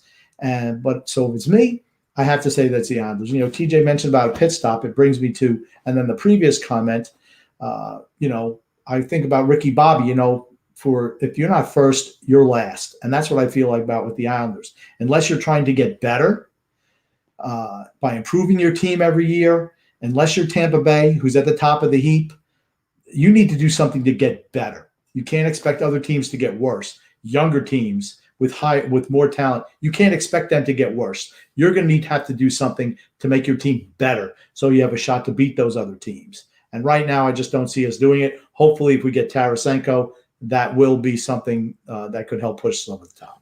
You stalled long enough, Grump. I like the little Ricky Bobby there. I like that movie, Talladega Nights. William C. there saying, good news for Grump is that Bailey might be part of the deal to get Vladdy Tarasenko. Now, seriously, and everyone knows I'm not a Josh Bailey fan, but isn't that best for the Islanders, really? I think it's best for both parties. I think it's best for St. Louis, and I think it's best for the Islanders. If you're the Islanders, I really don't think you want to let Anthony Beauvillier go. He's part of your future. You cannot continue to trade away all the younger pieces on the team for more older guys. And Tarasenko's 29. His contract is good because it's for 2 years, okay, which brings him to 31. So you have time to reassess him in the next 2 years. But Bailey, he's got another 3 years at $5 million per. He is what he is. But it would save you money on the salary cap, and that's kind of what you want. That's exactly what I was about to say. Anthony Beauvillier is going to be cheaper to re-sign, cheaper to have on a contract for the short term, and even maybe through the midterm than it would be to have a guy like Josh Bailey, who's making $5 million a year. And also, I want to throw something out here about Beauvillier and about Josh Bailey being thrown into a deal. Right? Phil Fax was the one who brought that up to us, and I love the idea thereof. It made a lot of sense. Now, it's funny. Phil has a little hypothesis that the Islanders cartel media, Arthur Staple, is ripping off his content that I know he's going to want to talk and voice about on air. And it's funny. He's been posting about it. He thinks Arthur Staple is monitoring him or looking at ideas there from Phil Facts. And I think that's something I'm sure he's going to talk about when he's on the air with us, Grump. Yeah. But what else does this do? And I'll let Phil talk about that when we talk with him. But I know that they do that. They listen to us, and absolutely people have stolen things that I've said. 2 weeks later, it always pops up on their feeds. But what does it also do? If you have signed back Kyle Palmieri, that slots him as your number 2 right wing, which I think that's where he should be. I don't think he's a third line right wing. I think he's a second line right wing. And if that's the case, that improves your second line as well, because I think Palmieri is a better scoring threat than Josh Bailey. That means Wahlstrom could play on the third line with Pajot. And I think that makes your team way stronger. But if you move Beauvillier, now you got holes on the left side. And unless you're giving Kiefer Bellows a shot, which I don't see, then you're going to have to rectify that situation as well. Unless they plan on throwing Josh Bailey at left wing, which he has played left wing before. I'm not a fan of saying, hey, let's throw Josh Bailey at left wing and keep him over Beauvillier. I'd like to keep Beauvillier solely for the fact that even though he's inconsistent and, he goes through those spurts where he's hot and he's not, he is going to be a guy you can have cheaper. It's all about making sure you're able to manage the cap. And I think Beauvillier short term is going to be cheaper than you would have for the current Josh Bailey contract. You can say that about the whole second line is streaky. Brock Nelson is a streaky scorer, and Josh Bailey, the only streaks. Yeah, he is a streaky scorer. He'll go score a bunch of goals and go a long time without. And we know Josh Bailey, he can certainly go a long time without scoring a goal. Josh Bailey for certain is streaky about scoring goals. Brock Nelson is not a streaky player under Barry Trotz. I scoring wise, I think he still scores goals in bunches. I disagree. Okay. We'll have to pull that.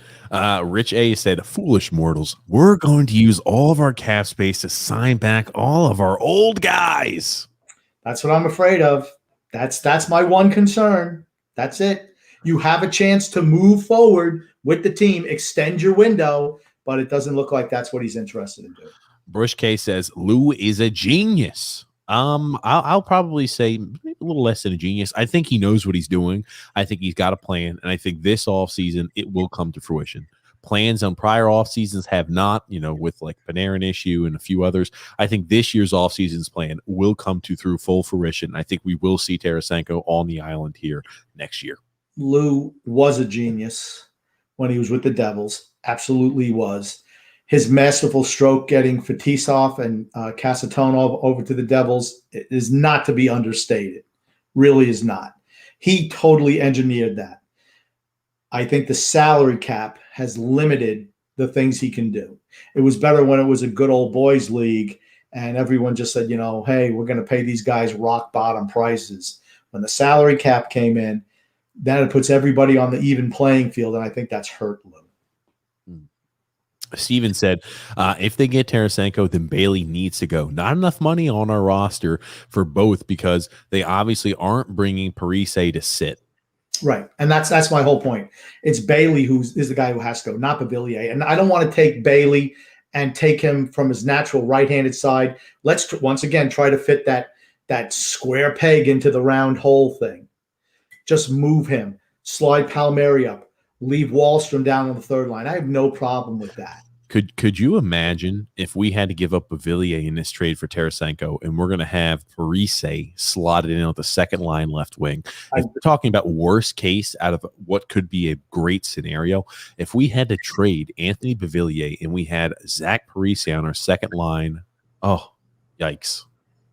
Zach Parise he's barely a third. He's a depth piece at this point in his career. That's what he is. Don't expect anything more than that. Don't expect him to go back to being a 20, 25 goal scorer. It's not going to happen. Andrew L. said, if the Islanders trade for Tarasenko, who goes, Bailey or Beauvillier? I think that St. Louis would love to have Beauvillier.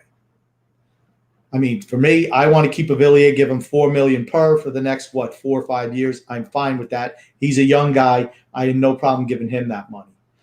Bailey, I mean, he served his purpose here. He's been a loyal soldier for all these years. But at some point in time, don't you want him to make your team better? Instead of just having the same guys back, don't you really want to improve your team? I think that improves us in every single way, shape, or form. Moving Bailey, sliding up Palmieri, keeping Beauvillier on that line. That means he still drives that line. And Palmieri is much more of a sniper than Josh Bailey ever was going to be. Then it doesn't bother me so much that Parise's on that third line. Maybe you sprinkle in a Bellows if he's not moved into trade as well. But you have Wahlstrom with J.G. Pajot, and they've showed good chemistry last year. I'm happy with that. I think it just makes us a better team. Mark R. also saying, if we get Tarasenko, I hope we can bring him in without giving up Beauvillier. I'm 100% agreement. Brush K, they're also saying they're so grumpy is trying to say that the NHL voting system for GM of the year is fixed. Laughing my ass off. That's what I wanted to accomplish, Brush. I totally said it as a joke, and I'm glad that you got the joke. And I got to say, I love Brush's little fire helmet. It's cute. Every time I like it. Hey, we're moving right along there. Mark R. there said we've also gotten more updates on Tori, the team dog, than any free agents. That bothers me. I've seen them too. I'm like, why do they keep on rolling out this stupid freaking dog? Because it's cute, and it's not cute. He's just a dog. He's a dog, and they put a little bandana around his neck. It could be anybody. His name's probably not even Tori. It's probably Coco. Who knows what it is? Well, I wonder if they have to replace Tori all the time, because it's always, again, maybe it's always the cute dog. I mean, what are you going to do when the dog gets older, right? You're going to have to still have that young dog. You're just going to have like a rolling Tori where it's a young, cute dog that's kind of bouncing around. He's a freaking dog. Who cares? Get him off of there. We don't need no damn dogs on the team website. Do a feature on. Why don't you do a feature on Ratu? Why don't you do that? Why don't you do features on all the guys in the minor league system? I could care less about the dog. So what is it? Some intern out there with a camera phone? Oh, look at the cute little puppy. Beep, beep, beep, beep, beep. Take the snaps. Hey, let's do a big article. Let's post everything about Coco the dog, or Tori the dog, whatever his name is. Who cares? I'm sick. I am sick and tired of seeing that damn dog. I know how people clip items for us and they post and comment on Twitter. I hope somebody clips this and sends that to me so I can make sure I post that around, because there's nothing that's going to enrage some of the Islanders community than you coming at that little dog. People are going to be like, I wasn't coming at dog. I just don't want to see him. I'm not saying we should kill the dog. I didn't say kill the dog. I didn't say euthanize the dog. I just said stop taking pictures and putting him on the Islanders team website. That's all I said. I didn't say execute the dog. Don't try to paint it like I said kill the dog. Everyone say, "Well, grumpy old man believes in killing dogs." I never said that. No. I just said he doesn't deserve to be on the Islanders website. That's all. I just said that you're coming at him. You're coming at the dog. You don't want him on the social media. I'm not saying you said to kill him. I said you intimated I wanted to kill him. Man, oh man, dude, is this you thinking that maybe that's what you slipped out? I had never said you wanted to kill him. I never intimated that. Alexander also saying I'm getting bashed on Twitter saying that I don't know hockey because I said the fourth line is not that good anymore. You know what, Alexander? You're right. They're wrong. They're probably trolls. Steven there saying, I love how you say trolls all the time. I don't even think you know what troll is, Grumpy. Steven says, Lou's not announcing the deals, so teams cannot leverage our cap space against us. I do 100% believe that, Steven. Everyone signed. There's no reason now why he can't do it. No reason. Okay. Nobody signs restricted free agents. It doesn't happen. They don't get offer sheets, especially in today's NHL. We only had 2 restricted free agents assigned. We have signed apparently 3 unrestricted free agents. Palmieri, we've signed there Cizikas, and we've signed Parise. He wants to go ahead and keep. What are you getting 3 for? We have 300. We have 3 restricted free agents. Okay, with Beauvillier, that's correct. Okay, so Beauvillier, Sorokin, and Pelech. He wants to keep the amounts that we gave those individuals under wraps, maybe because he has the idea that we want to keep everybody in the dark with how much cap space we have. So when we tell them we have to offload a guy like Josh Bailey, or we have to offload a guy, like a Thomas Hickey as an additional piece in order to make this deal work, they don't know what type of cap space we have available. Nobody has any idea. I do think he is using that as a leverage piece for certain. And again, that you want to talk about a good businessman, you want to talk about a guy who can win the art of the deal. That's an individual who could do something like that when you keep an item that is pertinent for other teams to know in the dark like that. I think it's just because he's waiting for the Tarasenko domino to fall. And then he'll start releasing that other information. But Do you think he's waiting for the Tarasenko deal to come through, and he wants to keep how much cap space he has available secretive to Doug Armstrong? Do you think that might have something to play with it? Because I think it definitely does. No. Okay. John Smith there saying the second. They're still working on that deal. They're still working on that deal. So until that deal is finalized, you don't know how much money's going back the other way. So that's why you're not announcing those other signings. He has to make sure that all the money works. He knows what he's not dumb. He knows what he's doing. I'm pretty sure you just said exactly what I said. All right, I don't know. Jesus Christ. John Sim there said the second line, Bailey, Nelson, and Bavillier, and the fourth line, and the fourth were the only things that worked in the postseason. You don't break that up. Disagree.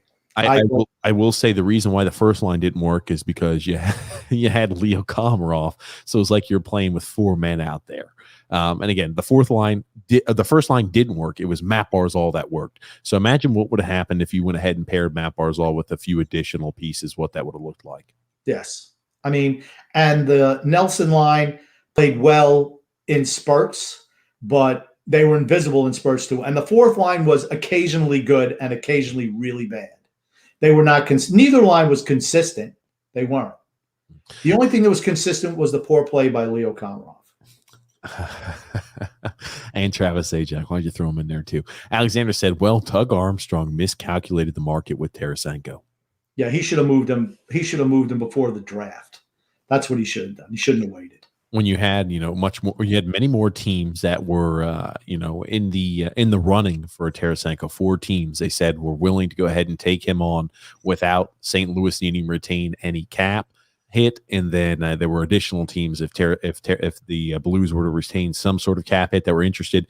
Now, I want to say after most teams have been proactive, they've gone ahead and signed, a lot of the free agents that they wanted. They don't necessarily. Maybe they don't want Tarasenko. They don't have the need to acquire him. They don't need to give up capital to get him. So, in that case, this might be a situation where letting things fall and settle actually does work out for Lou. I'm not usually a fan there of that methodology, but I think this is one of those time periods where it may work out. But he has to get the big fish. That's true. Every other year, he's had a plan, and he never gets the big fish. So then when you wait all that time, there's nobody left to improve your team. If it works, yes, it improves the team. If it doesn't, it's another fail. But I mean, I'm still optimistic it's going to happen. I know it's hard for me to say that out loud, but I am optimistic that it's going to happen. I'm going to throw this one out here again. So let's say he gets the big fish. Would you say that waiting for the dust to settle worked this offseason? Because I believe it does if that's the case. Yes, it's a very calculated move by Lou. If it all comes to fruition, I think it was a calculated move by Lou. But I think he's play. Yeah, I just think he's just as comfortable if he doesn't get Tarasenko just rolling the same old guys back to. I think he's just as comfortable with that, even though he knows it won't be the best team. He's still comfortable with it. And then Brushke also said it's very easy until Tarasenko's situation is resolved. Lou will not announce anything. Agreed. Moving right along there. Yep. And then Brushke says there, Tarasenko's value is going down every other day. I don't know about that. You hear Armstrong come out and says, well, you know what? He'll just be on this team. They have plenty of cap space. St. Louis has plenty of cap space. I mean, I think they still have like 13 or 14 million with Tarasenko on the books. So it's not like they're up against the cap. They don't have to trade him, but I think the relationship is so damaged that they almost have to move him, if you know what I mean. Toby O'Connor said, I think the reason they're not revealing any of the contracts yet is because when Lou gets that trade done, the players may need to take a pay cut to keep us under the cap. I believe that might also have something to do with it too, right? We've got gentlemen's agreement that we're going to sign for XYZ, but if we can't get them to retain or we can't offload this much cap there in the process, you're going to have to take a little bit of a cut. That might also be a possibility too. Well, if that's the case, then kudos to the players because they could have made more in the free agent market if that's the case. Alexander also said, I think it's because of Bavillier and the Islanders don't want to trade him. That's what could be holding everything up. Yeah. Why would you want to trade a 24-year-old who's a proven playoff performer and a driver of your second line? That's not somebody, it's just tough. I know he's streaky. He is. But you know what? When he's on, man, he's really on. Name a hockey player who's not a top superstar who isn't a little bit streaky. I mean, they all go through peaks and valleys. I know you didn't mean to make this just sound like you were comparing Pavillier to being like a top tier player in the league, right? No, that's what I'm saying. The only, I'm just saying streaky players. Most are, unless you got the top players in the league, and they're not streaky. They're the best players in the league because they're very, very consistent at a high level. Okay, so you're saying again, top 6 players sometimes could be streaky. I do agree with that. You're going to get some guys who are top 6 players who are very streaky. Again, younger players usually tend to be a little more streaky than older players. Maybe he can work it out. I'm more leaning towards the fact that he'll always be a streaky player. I mean, look at Eberle, right? He was a streaky player, and he played on the first line. Yeah. That's why I don't think losing him is really – it's not that big a deal. I mean, I didn't consider him a star. I didn't consider him a first-line right wing, honestly. I don't think we have a first-line right wing on the team right now. Got a few comments about the comparison you made there for Zach Parise to Corey Perry. Perry better than Parise. Stop, LOL. And Michael T saying, stop, Grumpy, just stop. I just find it interesting that it's those two who don't believe that Perry is as good as Parise. Perry's better than Parise. Better. You said Perry was twice as good as Parise. All I'm going to say is I think it's a wash. They're both bottom 6 depth pieces. They're not guys that really contribute like they used to. They're just depth pieces at this point. I'm not going to say any player is better than the other. They have different playing styles. They're both depth pieces. Why are we even trying to say one depth piece is better than the other? Because in the grand scope of things, if we're talking about how much it tilts the needle, a little tiny bit, not that much. It's probably because the Islanders didn't sign Corey Perry, and they decided to go with a guy who hadn't played in the last 10 or 11 games for Minnesota. So I figured I could dump on the Islanders for making an unwise move. Maybe that's why I did it. Corey Perry, remember, is a right wing, not a left wing like Parise. But that being said, moving right along, Mark A. also saying, I think Lou's going to get Tarasenko. I 100% agree there. And then Bruce K. also said Corey Perry would never fit in a Trotz system. Neither does Zach Parise. He doesn't play defense. He does not play defense. Don't even try to sell that he plays defense. He does not. No. That's why he was benched, because he was a third-line player who didn't play any defense. Bench. What? Did you see? Did we hit a nerve? Bench. You seem a little feisty tonight. Because, I mean, stop trying to sell Zach Parise like he's all that in a slice of toast. He's not. What we should sell Zach Parise. I'm not trying to. Do you think I'm selling him as he's all that in a slice of toast? Yes. You questioned me when I said he was twice as good as Zach Parise.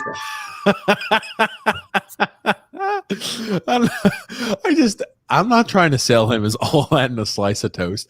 Let's put it like this. If we're looking at breads, you've got a whole bunch of different styles, a whole bunch of different brands. You've got Wonder Bread, you've got Dave's Magical Bread, whatever the really expensive one is. You have different types of bread. Let's assume elite players are, some whole grain, they've got a whole bunch of different, health aspects to it. And then you get all the way down the list to white bread. Where that's Josh Bailey. Josh Bailey is white bread. That's for certain. Not Josh Bailey. I'm saying that Zach Parise and Corey Perry at this point of their careers are both pieces of white bread. You're not really going to get a lot of nutritional value there for them. They're going to be something that fills your stomach, something that's a depth piece, but you're not really going to get a whole bunch of nutritional value for it. I think they're both that. They're both white bread. So I don't know why we're arguing which brand of white bread's better. Wonder Bread, the bunny bread. There's a whole bunch of different types of white bread. They're all the same in my opinion. So white bread is white bread is white bread. Corey Perry brings a leadership quotient that this team just loves in its veterans. We have enough leaders on this team. We do not need more leaders. Hey, Zach Parise's a leader too. Come on, any veteran. He was not acknowledged as a leader there. John, what are you also saying about Tarasenko? I hope he does it. I really do. You and I both there. Mark R saying Parise is not going to play two top 6 minutes. He's not going to play top 6 minutes here. Either he's going, or is he going to complain about not playing top 6 minutes? Just remember that third line is there to play defense for the most part. I mean, yeah, we generate some chances, but it's not the offensive line. I don't think he's that type of player. I think maybe he certainly has to come in with the expectation that he's not good. He's not a top 6 player anymore. He has to do that. If not, it's going to be a bad mix. I think he would understand that too. I think Lou is saying, hey, if we're going to bring in Tarasenko, and we're not going to have to give up Villiers. You're going to be our third line left wing. We're not going to de-seat Anders Lee. We're not going to move Anthony Villiers off to slide you on the second line. You are going to be on the third line. You're going to play some power play minutes. You're going to do this. You're going to do that for us. So technically, you're going to play more than what an average third liner would play. But you're a third line guy. And I think he should take the expectation after he's been cut here from his team. I think he understands that I'm not going to be playing top 6 minutes anymore. I'm a 37-year-old left winger. I'm not a guy who's still going to play top 6 minutes. If he doesn't have that in his mind, he's delusional. And maybe you should say to him, and guess what? You're going to play 50-50 with Kiefer Bellows because we need to develop the young kid, and we'd really appreciate you working with him.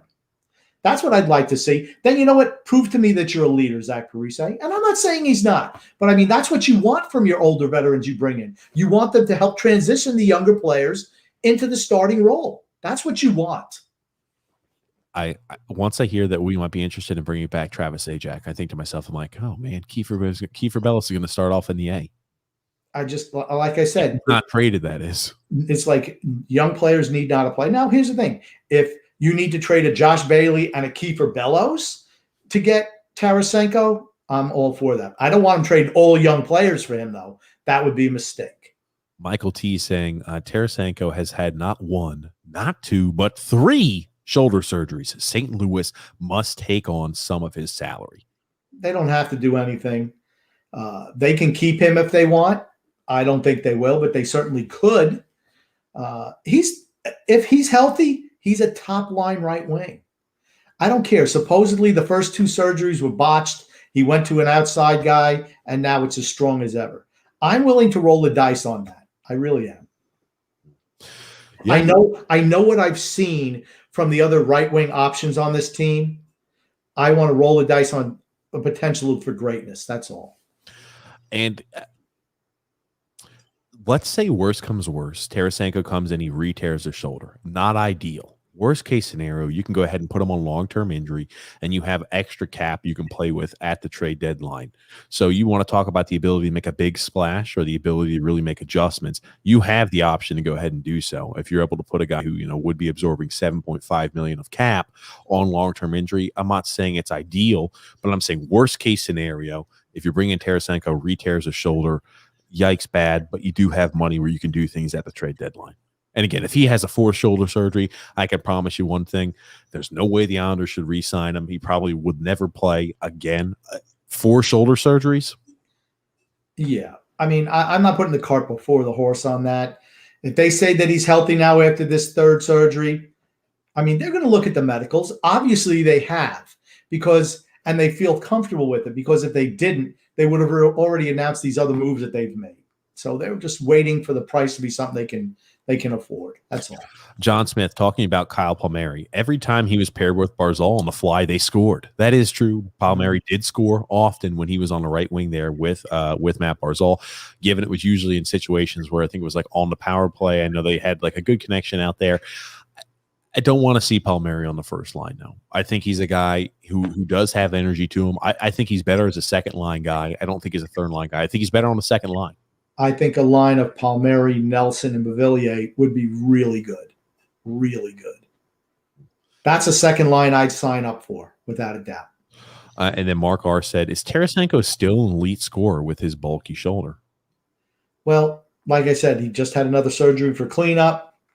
So they're saying he's healthy. Like I said, look at the medicals. That's all you can do, right? Rush K also said, I'd take Vatanen over Murray any day of the week. I mean, both of those guys should be really short-term fixes, right? 1-2 years tops.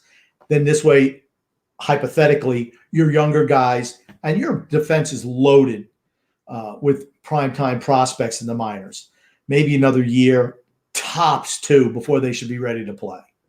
Tops. Yeah, I think Salo, he's on the 1-year path. I mean, I'd like to think Bolduc is also maybe 1, possibly 2 years away. Absolute maximum. He's played really well. You've got guys like Bodie Wild. Your defensive prospects are loaded. Offense, yeah, kind of, left some items to be desired. I think with Atu, that really helps bolster that a little bit. I think Simon Holmstrom's a dud, but we'll move right along there. Michael T said, Tarasenko is not the end-all, be-all, all savior and answer. Come on, guys. You're treating him like he's Wayne Gretzky. Not true. He just, for me, he'd be by far the second best forward on this team. It's not even close. He's a market upgrade over anyone else besides Matt Barzal.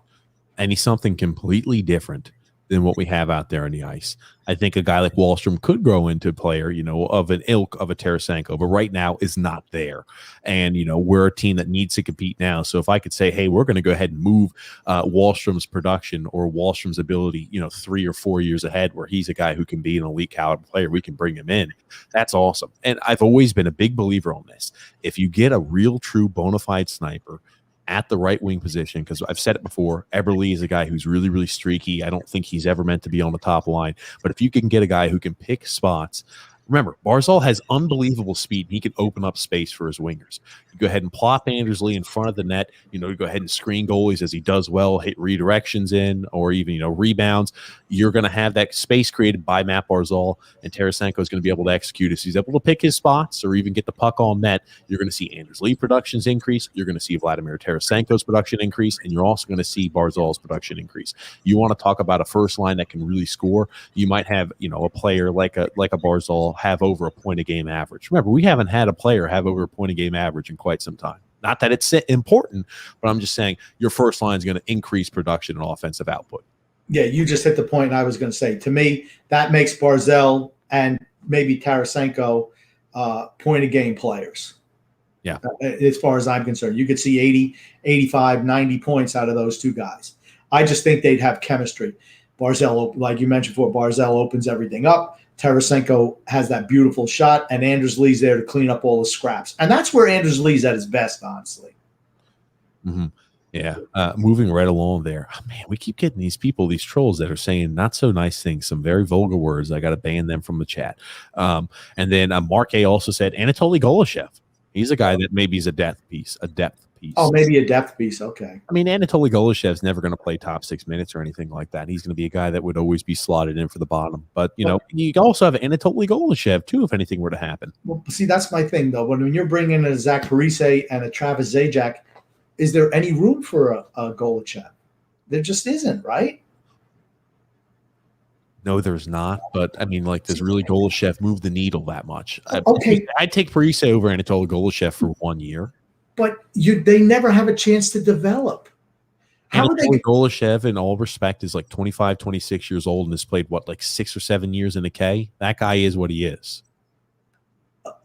Okay. So a guy who's 25 is what he is, but guys who are 30 can potentially get – okay. I'm not saying he's going to potentially get better. I'm just going to say Anatoly Golishev is 26 years old. He's played 8 years in the KHL. I don't expect him to increase. I expect what you see is what you get. I think Parise is on a downhill. You're not going to get much, He's still, if I'm putting who's got a better shot, I'm still putting Parise over Golishev. And I'm looking for my third line to provide a little bit of a scoring threat. Jean-Gabriel Pageau can do that. Oliver Wahlstrom can do that. And so can Parise. I mean, the Golishev is going to be playing on a smaller ice surface for the first time in his life. So I think he's going to need some time to get adjusted. I don't think you can say we're going to roll you out there and say you're going to play bottom 6 minutes for us when he's always played on that larger ice surface in the KHL. Yeah, there'll be an adjustment period for sure. Yeah. So again, Golishev maybe later on if injuries were to happen is a depth piece, but that's about it. And then Paul F said Tarasenko is worth rolling the dice on versus Paul Mary is a sour taste in the fan's mouth. Yeah, because it sends the message that we're not trying to do anything to get better. We just want to have status quo. And that's what it is. The others know. And I really feel that Lou is going to try to get Tarasenko. I really believe that. Hopefully it works out. Brush K there says Wahlstrom is in Bridgeport. Yikes. You want to talk about a failure? That is a failure, in my opinion. If you start Wahlstrom off in Bridgeport, I don't care even if you bring in Tarasenko. I think it's a moot point because I'm sorry, the kid needs to play. The kid needs to be up there. I saw the offensive production. I saw what he's brought out there. That is a guy who needs to be playing night in, night out. He's a 21-year-old. He's ready to take the next step to where I'm playing consistent NHL minutes. He's got gumption. Kid's got guts. I want guys like that in my lineup. He throws the body around too. We've always seen the question of, will he adapt? Will he play, the third line role? Will he commit himself? The guy he's a big forward. And people forget, right? He's 6'2" and he throws the body around. He's a guy who's got an unbelievable shot. People complain about his skating here or there. You'd like to think that's something he's working on in the offseason. The guy can score goals. his skating has really improved. His skating has really improved. And, again, you look at the playoffs. Wasn't it a shame when he got healthy that they continued to ride Travis Zajac and Leo Komarov instead of giving a goal scorer like Wahlstrom a chance? I think it's a shame. Say that one more time. Shame. Oh, okay. I was asking you to repeat the comment one more time. No worries. Michael T there said, "Oh, Grumpy, playing the troll on me." That's true. I did. You had to flip the script. That's right. Don't come after the grumpy old man, because I can come right back at you. Oh man. And Scott L said he'll be in Bridgeport. I really hope Wahlstrom's not going to be in Bridgeport. Yeah, that's a step back. Good. Then your team's taking another step back. Let me ask you this, and I know we obviously know what they think about him, right? He was captain healthy scratch towards the end of the season, towards the playoffs. He wound up playing substantial time here this year in the regular season. Let me ask you this. What has he showed you? What has he showed the team to say, I should not be playing up NHL minutes? What has he shown to say, I should not be playing on the NHL roster? I should not be playing for the Islanders. He showed them his birth certificate, and it didn't have the 198 in there as the first three digits. So there's absolutely no reason for you to be part of this team. Remember, he was born in the 2000s, so they saw that, and he was not 19. He wasn't born in the the 1900s. So they said, nope, you're gone. 1980s, 1990s, even. Michael T said, TJ, at least you know what I was talking about with the logo. We can close the book on that. Yeah, I was about to say. And then Michael T also said, Grumpy just loves playing negative devil's advocate. True. That's my role. Moving right along there. And then Mike L also said, Mayfield's from St. Louis. Yes, he really is. Yeah. Brian J said, hey guys, what's up? Listen, you had a little too much sun and drinks today. Cheers. Hey, just make sure you sleep safe. And then Sally Balls 001 said Lundkrantz, whatever spelling, had a goal today. There you go, Grumpy. I was being facetious when he said he was zeros across the board. I didn't know what he did, but he's a third wing grinder type. He's going to be a bottom six. Yeah. Alexander Lundkrantz, I don't expect him to be lighting the world on fire, to be playing top 6 minutes. Emmanuel R there says St. Louis gets Seattle's second round pick back. The Islanders' second round pick, Leo Komarov and Bodie Wild. Seattle gets Bailey and Bellows. Islanders get Tarasenko and Dunn. Thoughts? I think that's a huge overpay from us. So we're getting. We're going to give up the Islanders' second round pick in this next year draft. Leo Komarov, which is a cap dump. We'll give up Bodie Wild. We give up Bailey and Bellows. I might entertain that. You have so many young defensemen, particularly on the right-hand side. You can afford to give up Bodie Wild. Bailey is an addition by subtraction, just salary cap wise. And if Kiefer Bellows has absolutely no chance of playing on your team and you need that sweetener, fine. The second round pick helps get rid of Leo. And look at it like that. Second round pick offloads Leo in itself. I'll tell you, I don't think Tarasenko is going to be expensive. I think he'll be Bailey, and that's maybe about it. Maybe we'll get something else back in return. Maybe we'll have to give a little bit something more. I think just with the position they're in, they're not going to get that much for Tarasenko. I think Bailey for Tarasenko is somewhat comparable. And so we're looking at here maybe to add Vince Dunn. We'd have to give up a second round pick. We'd have to get rid of Leo Komarov. We would also give up their Bodie Wild and Bellows. And maybe he's saying, hey, maybe we're going to have to give up Bailey and Bellows to get Tarasenko. I'm not sure. I'd like to think that maybe we've got a little bit more of an advantage over St. Louis than that. Yeah, but like I said, I would still entertain that deal. You're talking about pieces that don't mean anything, particularly when you're all in. Wild isn't going to be a piece that's, it's going to be a couple of years for him, 3 years, 4. Bellows, if he has any shot at all, we give away second-round picks like they're candy, and Bailey's salary. I mean, I would consider that. Dunn's 24 years old on defense. So, I'm willing. I'd be willing to roll the dice on that. Steven there says, just as we get out from underneath the lad deal, we sign the next one in Sezika's 5 years, $3.5 million per is ludicrous. Hope that is not it. we actually signed the Andrew Ladd Part 2 deal 2 years ago when we signed average Andrews League for 7 years, $7 million per. That's even worse. Paul F there says Casey needs $750,000 for 2 years. That's what he's worth. Oh, I think he's worth a little more than that, Paul. Yeah, I would have given him $3 million. Give him a little bit of a haircut, and for 3 years. That's it. I mean, he's a 30-year-old fourth ring grinding center who's injury prone. You don't give a guy like that a 5-year deal. You just don't do it. Just dumb. Brian J said, I'm nervous. Lou Lamoriello is going to mess up the future.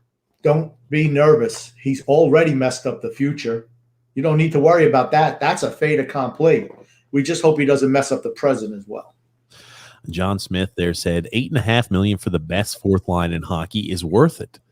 Yeah. So if it was 7 years ago, it would have been worth it. We're not the best fourth line in hockey anymore, ladies and gentlemen. I'm going to even argue for the best fourth line in hockey. I would be interested to look at what fourth lines are getting paid comparable wise, go fourth line by fourth line across every NHL team. I think that is substantially more than any fourth line is paid in all of hockey. So if that is the best fourth line in all of hockey, I still think that's overpay, even if we want to entertain the idea that they are the best fourth line in hockey. Yeah. You don't pay your fourth line 10% of your salary cap. Especially if, let's say, they're the best fourth line currently. And let's say, hey, let's say next year they're still going to be the best fourth line in all hockey. But they're not now. I want you to entertain something here with me, Grump. Okay. Let's say this year they are, and as they're getting older and older, because now they're all over 30 years old, we're starting to see that best fourth line in hockey. Let's say they drop to a top 5 best fourth line in hockey, or a top 5 fourth line in hockey. Then year after that, maybe 7th, and then maybe 10th. And we're seeing a continual drop. You don't want to still be paying them like they're the best fourth line in all hockey. You're only going to see diminishing returns from these players. Casey Cizikas is not going to be able to continue on track too much longer. He's an injury-prone guy. Kyle Clutterbuck, we're seeing a drop there from him already. That's going to continue. And also the same thing with Matt Martin. You don't want to have to pay them like they're the best fourth line in hockey when in the future, when these contracts are still not great for you, that's still going to be tied up for your team. You're paying them like they're the best first line, and they're not competing and playing like the best fourth line.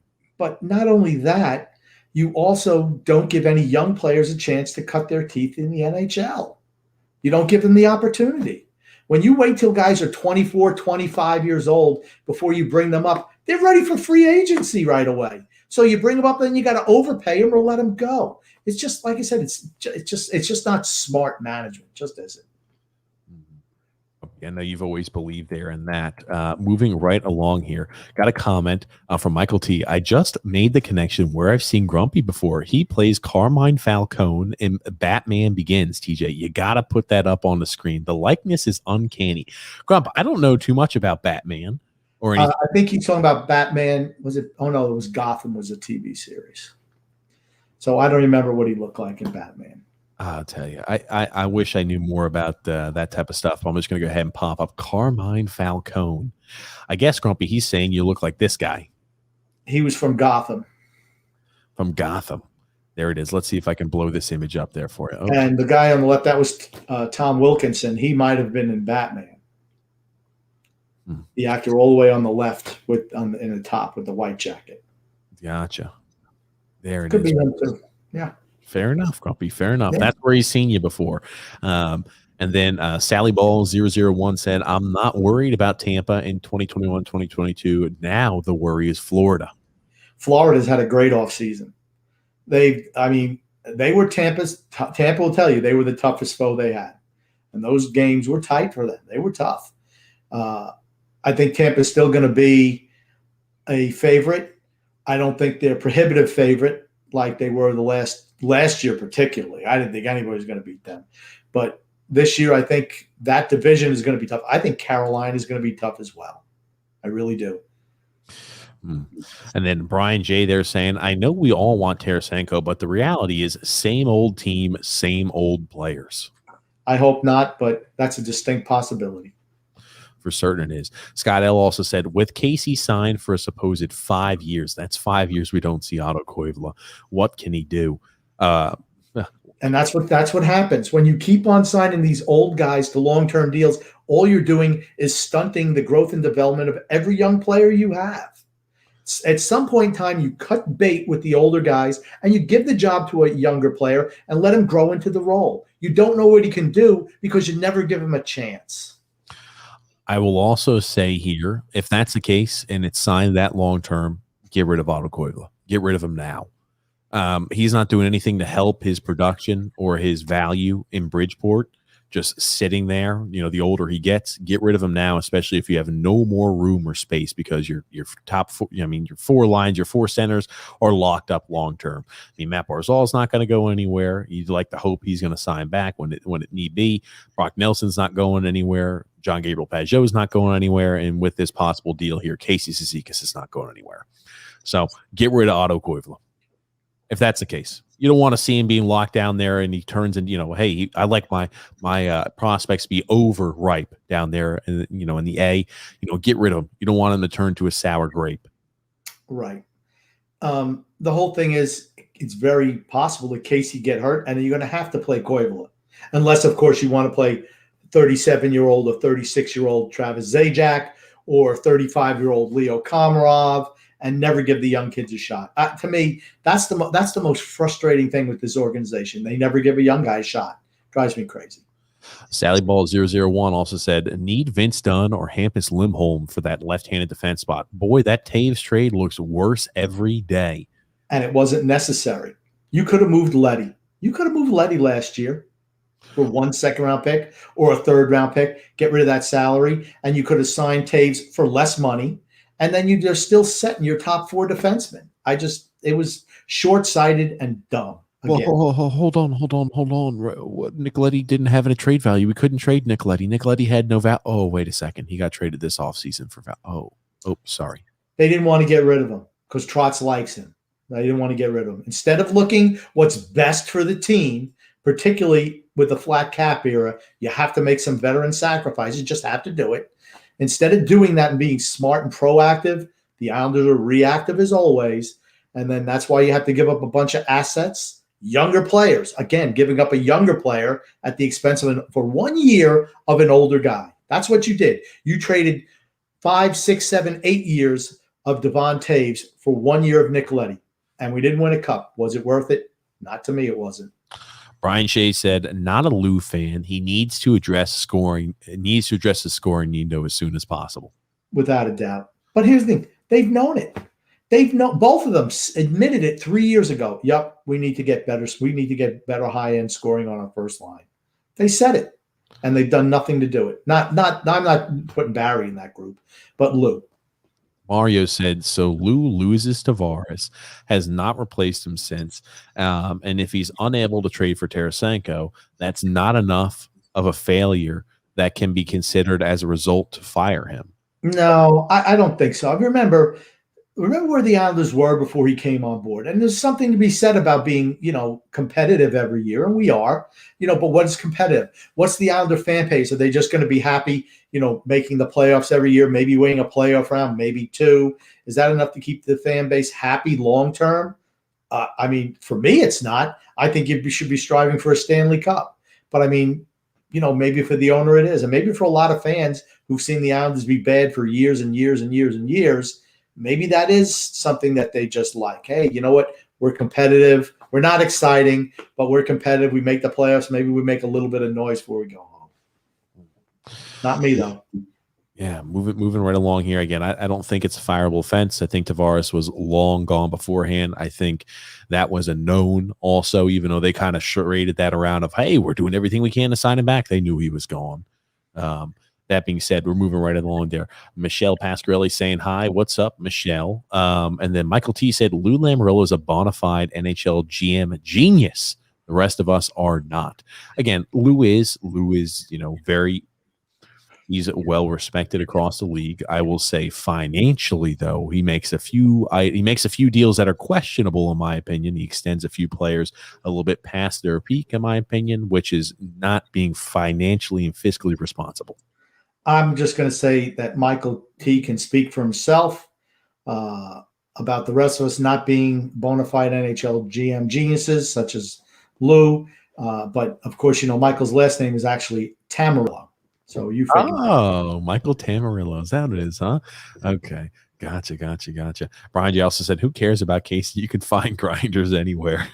I mean, you could have paid a lot less for Eric Hula. That's the guy you could have paid a lot less for. You keep struggling Eric Hula's name. I do, because it's not the way his name is pronounced. Huala. Robert, is that what you're going to do if Lou Lamoriello brings in Tarasenko? Is that the move you're going to be bringing out? You're going to be bringing out like the hula dance, Grump? I'm going to dance. I'm going to have fun. I'm going to sing and dance. If he gets, depends on what he has to give up. Maybe he'll trade Matt Barzal for him. That'd be smart, wouldn't it? You can kill me sometimes. I know it's not going to happen, but I'm just saying. You kill me. Robert G said, Grump, right. Zeker should get 2 years. That's it. I was maybe willing to go 2, tops 3 years on it. Yeah. 5 years would be, we talk about, hey, Lou Lamoriello being a general manager genius. When I see items like that and deals like that, I'm sorry, that doesn't strike genius to me. If we've got to re-sign back Casey Cizikas, I mean, it was nice that we were able to keep him around the same 3.5 per, but if we had to give him 5 years in order to get it done, that's not a stroke of genius, in my opinion, for a guy who's been injury prone his entire career. Not a stroke of genius, who's now 30 years old. And he's a 30-year-old fourth line center. It's not like he's, your first line center. It's not like he's Patrice Bergeron or, Matt Barzal or any of those. He's freaking Casey Cizikas. He's a fourth liner. I'm sorry, you don't overextend for fourth liners. And John Smith also saying Cizikas is a top penalty killer as well. Now, I will say this. Our team is full of penalty killers. So, again, you've got John Gabriel Pajot who can do it. Matt Martin kills penalties. Josh Bailey does that. You've got Cal Clutterbuck who kills penalties. And whoever else you bring as your center needs to be able to kill penalties. Brock Nelson also kills penalties. You've got a plethora of individuals who kill penalties on this team. Cal Clutterbuck. That's what I said.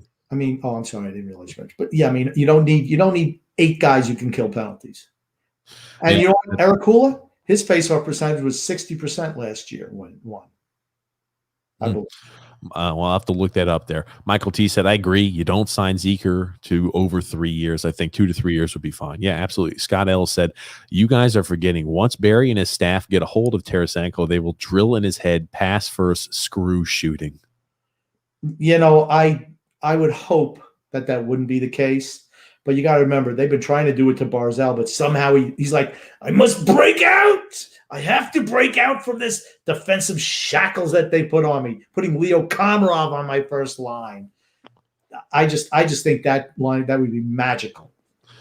John Smith said Wally should have played on the first line instead of Leo Komarov. I 100% agree with that. But Barry took the approach of we'd rather our first line not give up any goals rather than a first line that might score more goals but also give up more goals.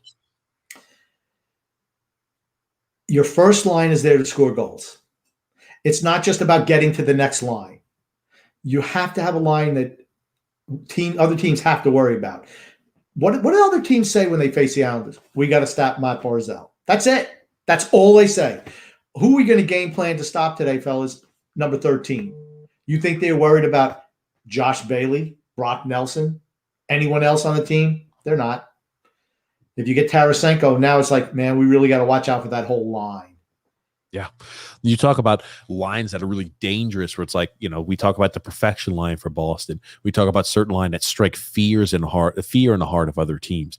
That would be one of those items too, where that line could strike fear in the hearts of other teams. You got Matt Barzal, who's a wizard on the puck, who's got unbelievable edges. You've got Andersley, who fights for the dirty spots down low, who redirects those pucks and is a big physical guy. And you got Tarasenko, who can snipe. You want to talk about a line that could be one of those feared lines for certain. I think you're 100% right, Grump. Good point. Yes. Yes. And then Michael T also saying having Wallstrom start there in Bridgeport wouldn't be a terrible thing. You got to keep the kid hungry.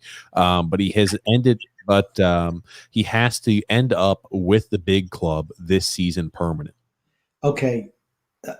I disagree with that statement just totally. Okay. You want to know who you need to keep hungry? You need to keep the sacred cows on this team hungry because no one has you can pencil in their lineup, the Josh Baileys, the Anders Lees, everybody else, the ones who have their 9 names are penciled in the lineup. It's not even pencil. It's freaking ink. They're never coming out of the lineup. Those are the guys you have to worry about. You don't have to keep the young kid hungry. He's hungry now, just wanting to stay up with the big team. He wants to be one of those guys who gets to play every game, who doesn't get benched. Matt Barzal still gets benched. When was the last time you ever see Josh Bailey or Anders Lee or Brock Nelson get benched when they go games and games having poor performances? He only benches the young guys. That's the frustrating part for me. Punish the young, reward the old. And you'd think I'd like that, but I don't in my hockey team. I would even, let's say hypothetically you start off Oliver Wahlstrom. Again, let's entertain the idea. You start off Oliver Wahlstrom there in Bridgeport next year to start the year. How do you see him having a chance there to find his role and to find a spot up there on the NHL roster? The guy scored. The guy has shown the ability to throw the puck around. He's shown the ability. I want to be a forechecking there. I want to be a guy who throws the body around. I want to be a heavy forechecker there on the third line. I want to contribute. Even if you're going to put me in a bottom six role, I'm not going to go ahead and say I'm better than that. I need to play top 6 minutes. I'm a guy with the pedigree. I'm a guy who can put the puck in the net. No, he said, I'm going to become ingratiated. I'm going to play the bottom 6 role that you guys want and need me to do. I'm going to go ahead and, take my lumps, but one day I'm going to be up there in the top 6. I'm just how would you find a way to put him in the lineup? Have we seen under this regime that a player has performed so well in Bridgeport that we just automatically move him from Bridgeport to the NHL and say, hey, we're going to give you minutes without there being an injury that spurs this? We have not, to answer that question. You see, same thing with Devon Toews when he originally was here, right? We started off with Devon Toews playing in the AHL, given he was coming off the shoulder surgery, even though he looked like the best defenseman in camp. He played in the AHL for 30 or 40 some odd games. And it wasn't until Thomas Hickey got hurt that he got his chance. If Thomas Hickey never got hurt, bold statement, Devon Toews never would have come up to the Islanders. He would have waited the entire year down there in Bridgeport. And I believe the same exact thing happens. Unless an injury gives a player an opportunity, they never give these young guys a chance. It doesn't matter if he would have hung up 50 goals and 50 assists in a matter of 20 games. He would still be down there in Bridgeport unless an injury happens. Watch out! You're starting to sound like me now. That's not your role. Well, no, that's exactly. But it's the truth. It's the truth. They did the same thing with Pellick. The same thing when they played Lucas Spiza over him to start the year. The same exact thing. It's like, are you kidding? You're gonna be crazy. And they did the same thing with Kiefer Bellows. I mean, he scored 3 goals in 3 games. He scored 2 the first game, 1 the second. Then he didn't score in the third, and it's back to the bench, never to be seen from again. And we're giving guys like Leo Komarov and Travis Zajac shots over this kid. And then the same thing with Wahlstrom. When he gets injured, he comes back healthy in the playoffs. No shot. I just don't understand that mentality at all. If it's me, I'm putting the best players out there and trying to win games. I just don't care to play it safe. Let's be safe. Let's play it safe all the time. No. Frank K, they're saying, howdy, what's up, Frank K? John Smith, they're saying, talk about Wahlstrom. He's a natural goal scorer, though. Leo is only a forechecker. He fumbles with the puck more than anything. Barzal is great at setting up plays. He never should have been paired up there with Matt Barzal. True. Michael T said, I think the Josh Bailey song and chant might be hurting his trade value. Not true. It's his play that hurts his trade value. He's joking around, Grump. Oh, I just want to let him know what the real reason is. Are you devoid of fun today? What's going on? What are you talking about? I wanted to make. I just wanted the pondering, the laughy faces with the smirk and like. Oh, I'm sorry. I didn't see those. Do I have to smirk face, laughy face, question mark face? Do I have to break down what the emojis? I don't use any of these emoji things. If I put a smile, it's just the same smile all the time. Let's smile, with eyeballs. I don't know. None of these. What's this? Is it pondering a question? Then I don't know what the heck the other one looks like. He's got Bell's palsy, and then the other one, something's wrong with his eyes. I don't know. Oh, I don't know what they mean. Oh my goodness gracious! Alexander said, "Do you remember our kid line? It was good." Yeah, I do remember the kid line. Back, yeah. Funny to think, hey, the kid line now it's the older. All those players from the kid line are now older for certain. Do you think if those guys were given shots when they were what, 22, 23? 24 years old, the kid line, right? All the young guys played together. That was one thing that Garth Snow and Capuano did. They gave the young guys a chance. Do you think if it was this regime, those guys would have ever gotten a chance at that age? The answer is no. Yeah, absolutely not. Probably not. No. To answer your question, no. But moving right along there, Brian J. also saying 82 games. We don't need old players. Enough is enough. Yeah, I mean, this is going to be the first time. Remember, these last 2 years, we've been playing shortened seasons. We also have 82 games. We're going to have, was it 19 back-to-back or 19 3 games in 4-day time periods? 11. 11, I'm sorry. 19 back-to-backs, 11 3 and 4s. That's grueling, particularly with the style we play. Yeah. And Paulo C there saying, hi, guys, love your podcast. Grumpy, every forward should be available for trade except 3 players. Barzal, Beauvillier, they both raise their game up to another level in the playoffs and keep Pajot. And I'm going to say Wallstrom as well. Yeah. Thanks for the kind words there, Paulo. I appreciate you listening. And yeah, if we're talking about untouchables, I always believed if you were going to bring in a guy like Landeskog and who couldn't offload Anders Lee, I'd be fine with you trying to move a guy like Beauvillier. Beauvillier is a guy you want to keep, though. If you ideally can keep him, you're going to get him on a cheaper contract. You got to keep him. And then Mario also said back then the Islanders had a real head coach who wasn't afraid to let the kids play. Okay, Barry's a better coach than Jack Capuano, but Barry doesn't give any opportunities to young guys, and in the long run, it hurts you. I mean, for the today, okay, but you should be looking to make your team better over the course of years, not just status quo. And that's the one failing that Barry tried. For me, the biggest failing is his inability to incorporate younger players into the lineup. Michael T said he would be a big fan of the Parise, Pajot, Palmieri line, the PP line. Maybe they just call them the Wizards, instead of PP. The Wizards. Wiz line. Bill Brady saying, hey, TJ, what is up, Bill? Scott L also said not only is his wife pregnant, but their house is being foreclosed on, and he left her with that as well while being in Europe. He's a class guy. Oh man. Ooh, Michael T also said, hey, Evander Kane. I want to know. Did you bet on the games? I like it. Kudos to Michael T. Robin Stewart there said, good day, A beautiful summer day here in Canada, sunset country at the lake.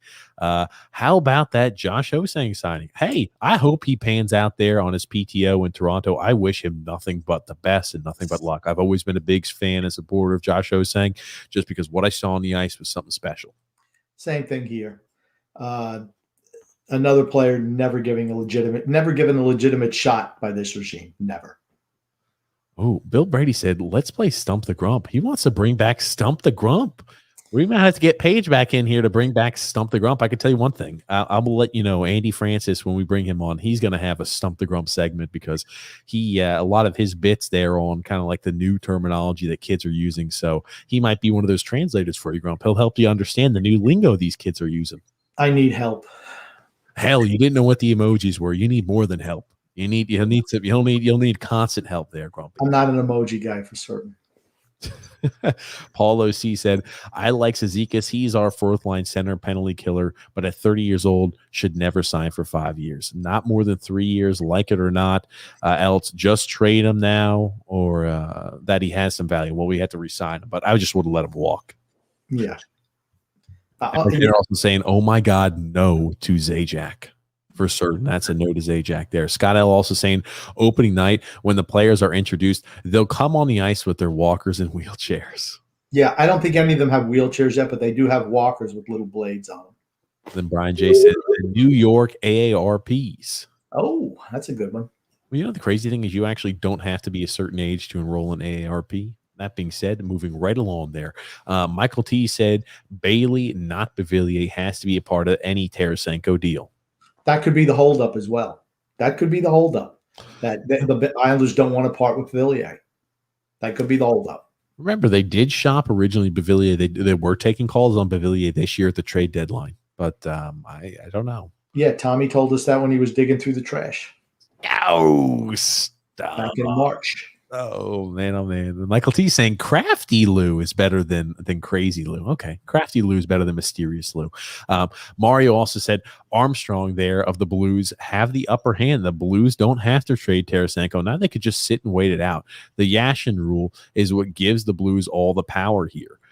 So if the holdup is the Blues are not retaining part of Tarasenko's salary there. Armstrong can just sit there and do nothing. It's true. I wouldn't let the salary be something that would hold me back. I just wouldn't. For me, the only holdup would be I don't want to get rid of Beauvillier. I want to get rid of Bailey. Gotcha, grumpy old man. I think that's ideally that's what would be the best case scenario here for the Islanders too. But hey, you're live here with TJ and the grumpy old man. Who do we have calling in? It's Phil. How's it going, guys? What's up, Phil? What is up, Phil? Is this Phil Fax? It is good. Yes, You've got it right, Grumpy. Yeah, it's Phil Fax, Grumpy. Hello, Phil. How are you? It's good. I mean, it's just been such an exciting off season. You know, Lou has just been wheeling and dealing over here, and just making for some entertaining deals. That's for sure, right? For certain. All right, now here's the thing, Phil. TJ was mentioning how somebody was stealing your content, which I firmly believe, by the way. But since you're going to be a guest on a show later on, let's talk about that then, because I want to give you something exciting to talk about then. Well, here, a little brief segment, you can just bring your little facts, and I can pick them apart. Stop. Yeah. So, I mean, nothing really that's like a Phil fact, but I know there have been discussions about, okay, are there ways to get Tarasenko without subtracting from the roster in terms of Bailey and Beauvillier? And that's where I'm assuming everyone is getting this idea from, that Wahlstrom may end up in Bridgeport at the start of the season, which I think is a little bit crazy. I think if Wahlstrom never got hurt against Pittsburgh in that Game 5, he never would have come out of the lineup. And when he got healthy again, sometime at the beginning of the Tampa series, that was more of Barry not wanting to tinker with the lineup. But having played most of the season last year, I think Wahlstrom's the lock. The key thing here, and why I don't think it could work without subtracting from the roster, is because you have to look forward to next year. Next year, most of this roster is going to be locked in, which is a problem because you have Pulock and Dobson being due new deals. And the Pulock deal they should actually work on right now. If you look at the money that's coming off the books, 100%.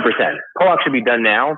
Pulock's not going to want to do it now, though, because his value has been really, really hurt from the fact that his offensive production was non-existent during the regular season this year. And when he looks at a Werenski and Seth Jones, he would probably want to bet on himself to do better than lock into, say, $7 million right now, which is what I would give him in a heartbeat if he wanted to go max term at 7.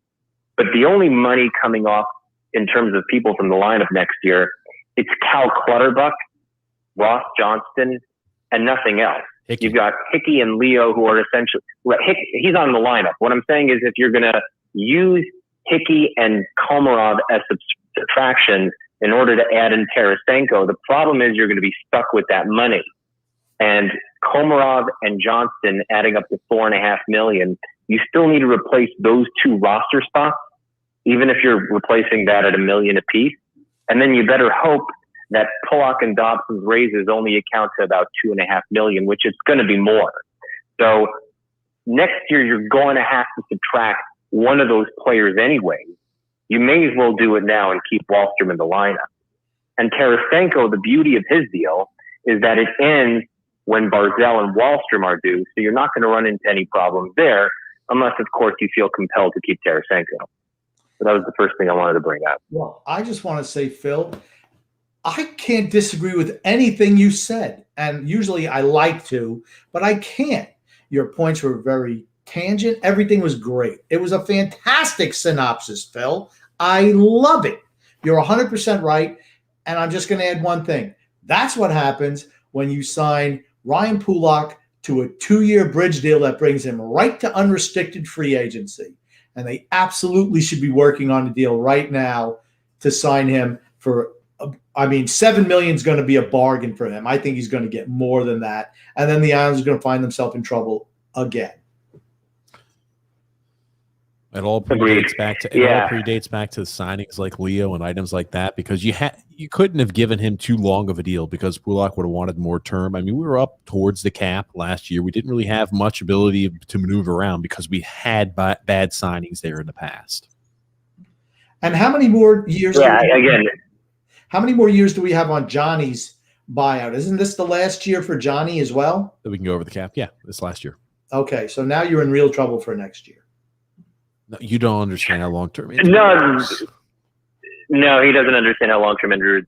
Just like Staples. Staples piece again, complete ignorance to how long-term injury works. Oh, you're getting the issue is you're getting your information there from Staple, who completely botched it. So don't read it. He does not understand how the financials of long-term injury work. I look at Cap Friendly. That's how I get all my numbers. Okay.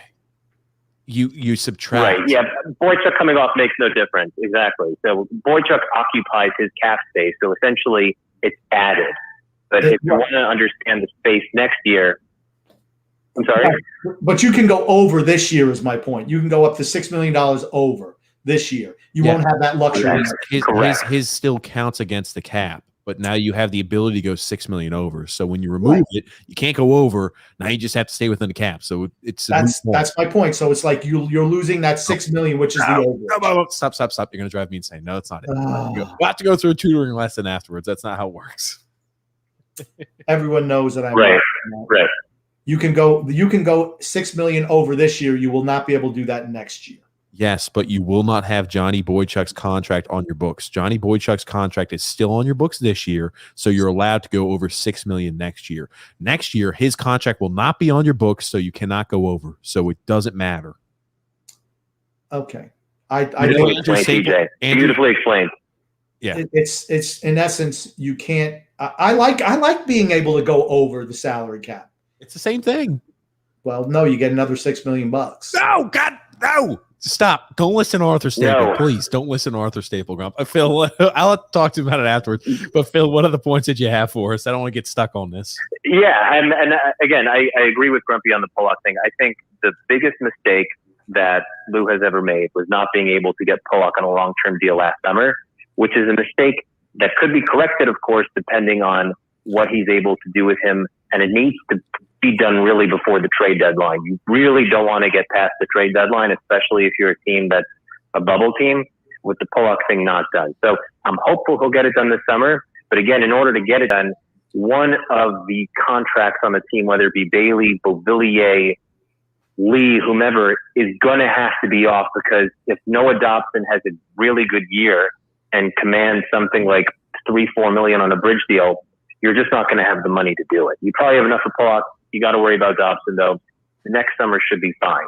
Again, and the other deal, I think, the Leo deal. But other than that, I don't think Lou has done anything egregious in terms of his signings, right? The entire fan base would have been entirely pleased if he threw $8.5 million at Landeskog at 28 years old, or 29 years old, even though that's probably not the greatest idea long term.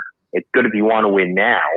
But I don't think any of his UFA deals with signing back his own players have been out of bounds per se, right? You got Nelson on 6 when you had centers going for crazy money that summer. Getting Eberle on 5 years at 5.5, I thought was really good value for what Eberle brought, and that contract's not here anymore. So that tells you that contract wasn't great though, and the same thing with Anders Lee. Yeah, I mean, and I remember when those deals were signed, I said the only one who I would have even considered to re-sign was Eberle, and only because of his chemistry with Barzal. I thought Lee was a disposable piece, and look at how much money he got. Way too much for way too much term. And I'm afraid, and you mentioned how he hasn't done anything egregious yet. It's only because we don't know what he's done yet. I'm scared to see what the Palmieri deal is going to look like. But Grumpy, Nelson was 27. I mean, again, any UFA deal you're going to do is with a 27-year-old and above. So if you're going to be spending 6 years on someone, which a guy like Brandon Saad right now, 28 years old, he's getting 5 years. You can't sign UFAs to 2 or 3 years because other people are going to offer them term. I think Nelson at 27 years old, signing him until a deal that he's going to come off at 33, $6 million. Duchesne got, 7 years, $56 million. Hayes got 7 years, $50 million that summer, and the Nelson deal has looked like an absolute beauty relative to those. Right. So I think it's a mixed bag. Even the Varlamov deal has been incredible. Considering what he's been able to do. Yeah, in hindsight, the Nelson deal was the best of the bunch. In hindsight, without a doubt. But I just thought for his production, I I didn't know if 6 years, bringing him to 33 was okay, but the Lee deal was the one that just really sent me over the edge. It was unnecessary. I will be interested to see how much term we tie up Casey to, how much term we tie up Palmieri to, what type of deal we're looking at to Parise. Those type of things as they come through are going to be interesting. Again, if we oversign, which we have shown the propensity to do in the past, I think those type of players, that's going to be bad. But it's going to be interesting to see as those things kind of wind out here what we're looking at. And Phil, I'm not expecting you're good. When you're on the show, I hope that you look good. You clean up. You shave. I don't know if you're one of those guys who doesn't shave like TJ. You comb your hair so you don't look like AJ. I want you to be presentable when you come on this podcast. I'm clean shaven. I'm clean. You don't have to worry about that. I'm not unkempt. But yeah, Zizekas was always going to be an overpay, and people talk about Koivu. I think Koivu is terrible. I've watched enough of his Bridgeport games to know that he's never going to be an NHL player. Neither there. But again, the last thing I wanted to mention was about the left defensive spot. And I think this might have been an area where you'd give points to Lou if this is what he's doing. I mean, people are speculating that maybe that spot is Ryan Murray's, and Murray is a great shutdown defender. He doesn't have the same tool set as Leddy in terms of being able to quarterback a power play. He's 27 years old, so he's not an old player, but his issue obviously is his injury. But the thing that occurred to me was maybe it was just a matter of looking at the market after Suter, and there was really nothing worth spending on. You're not going to spend $5 million on Goligoski, and he didn't. He let Minnesota spend $5 million on Goligoski and $3.5 million on the guy from Vancouver. I forget his name. Alex Edler. Maybe the plan simply is you got a guy, not a kid. You got Robin Salo, who's been playing with adults for the past 3 years, who's going to be 23 years old. Maybe they want to look at what he looks like in September before making a decision on whether or not they need to make a trade before October. I mean, they have time to make this decision, and I think this is a lot more prudent than simply throwing big money at 35-year-old free agents if that's ultimately what they're going to do here. Because other than Murray, there's pretty much no one left. So unless that's who they got, it's going to have to come via trade. Yeah, I agree. And that's why I think Murray, since he's still out there, that's why I feel he's the guy they're going to sign. And you know what? If you sign him I don't want to see him sign him to a 5 or 6 year deal with so many of our young guys getting ready to come up. But I mean, a 2 or 3 year, 2 years, okay, I can see that. I don't want to pay him a boatload of money. Who knows? But, Phil, thank you so much. We love having you on the air. And I can't wait to have a great night, guys. All right. Thanks so much, Phil. Yeah, Grumpy. Yep, absolute level. Phil calls in there again. We're going to have him here on the podcast here this summer. Here we're working out the deets. What day? Phil does bring facts. That he does there. And then Brian P. Mark C. there said Ryan Murray is made of glass. The injury issues there in the past. And then Brian P. said Sammy Vatanen played for the Devils. That's all Lou needs to know. Hopefully that's not the case, but it sure seems to be his MO, doesn't it? Adrian there said, hi, TJ, and hi, the grumpy old man. I'm so glad. Thank you, Adrian. Always a pleasure. And Adrian, I don't think Tampa's going to do it next year. Really? Yeah, I think they're not going to win next year.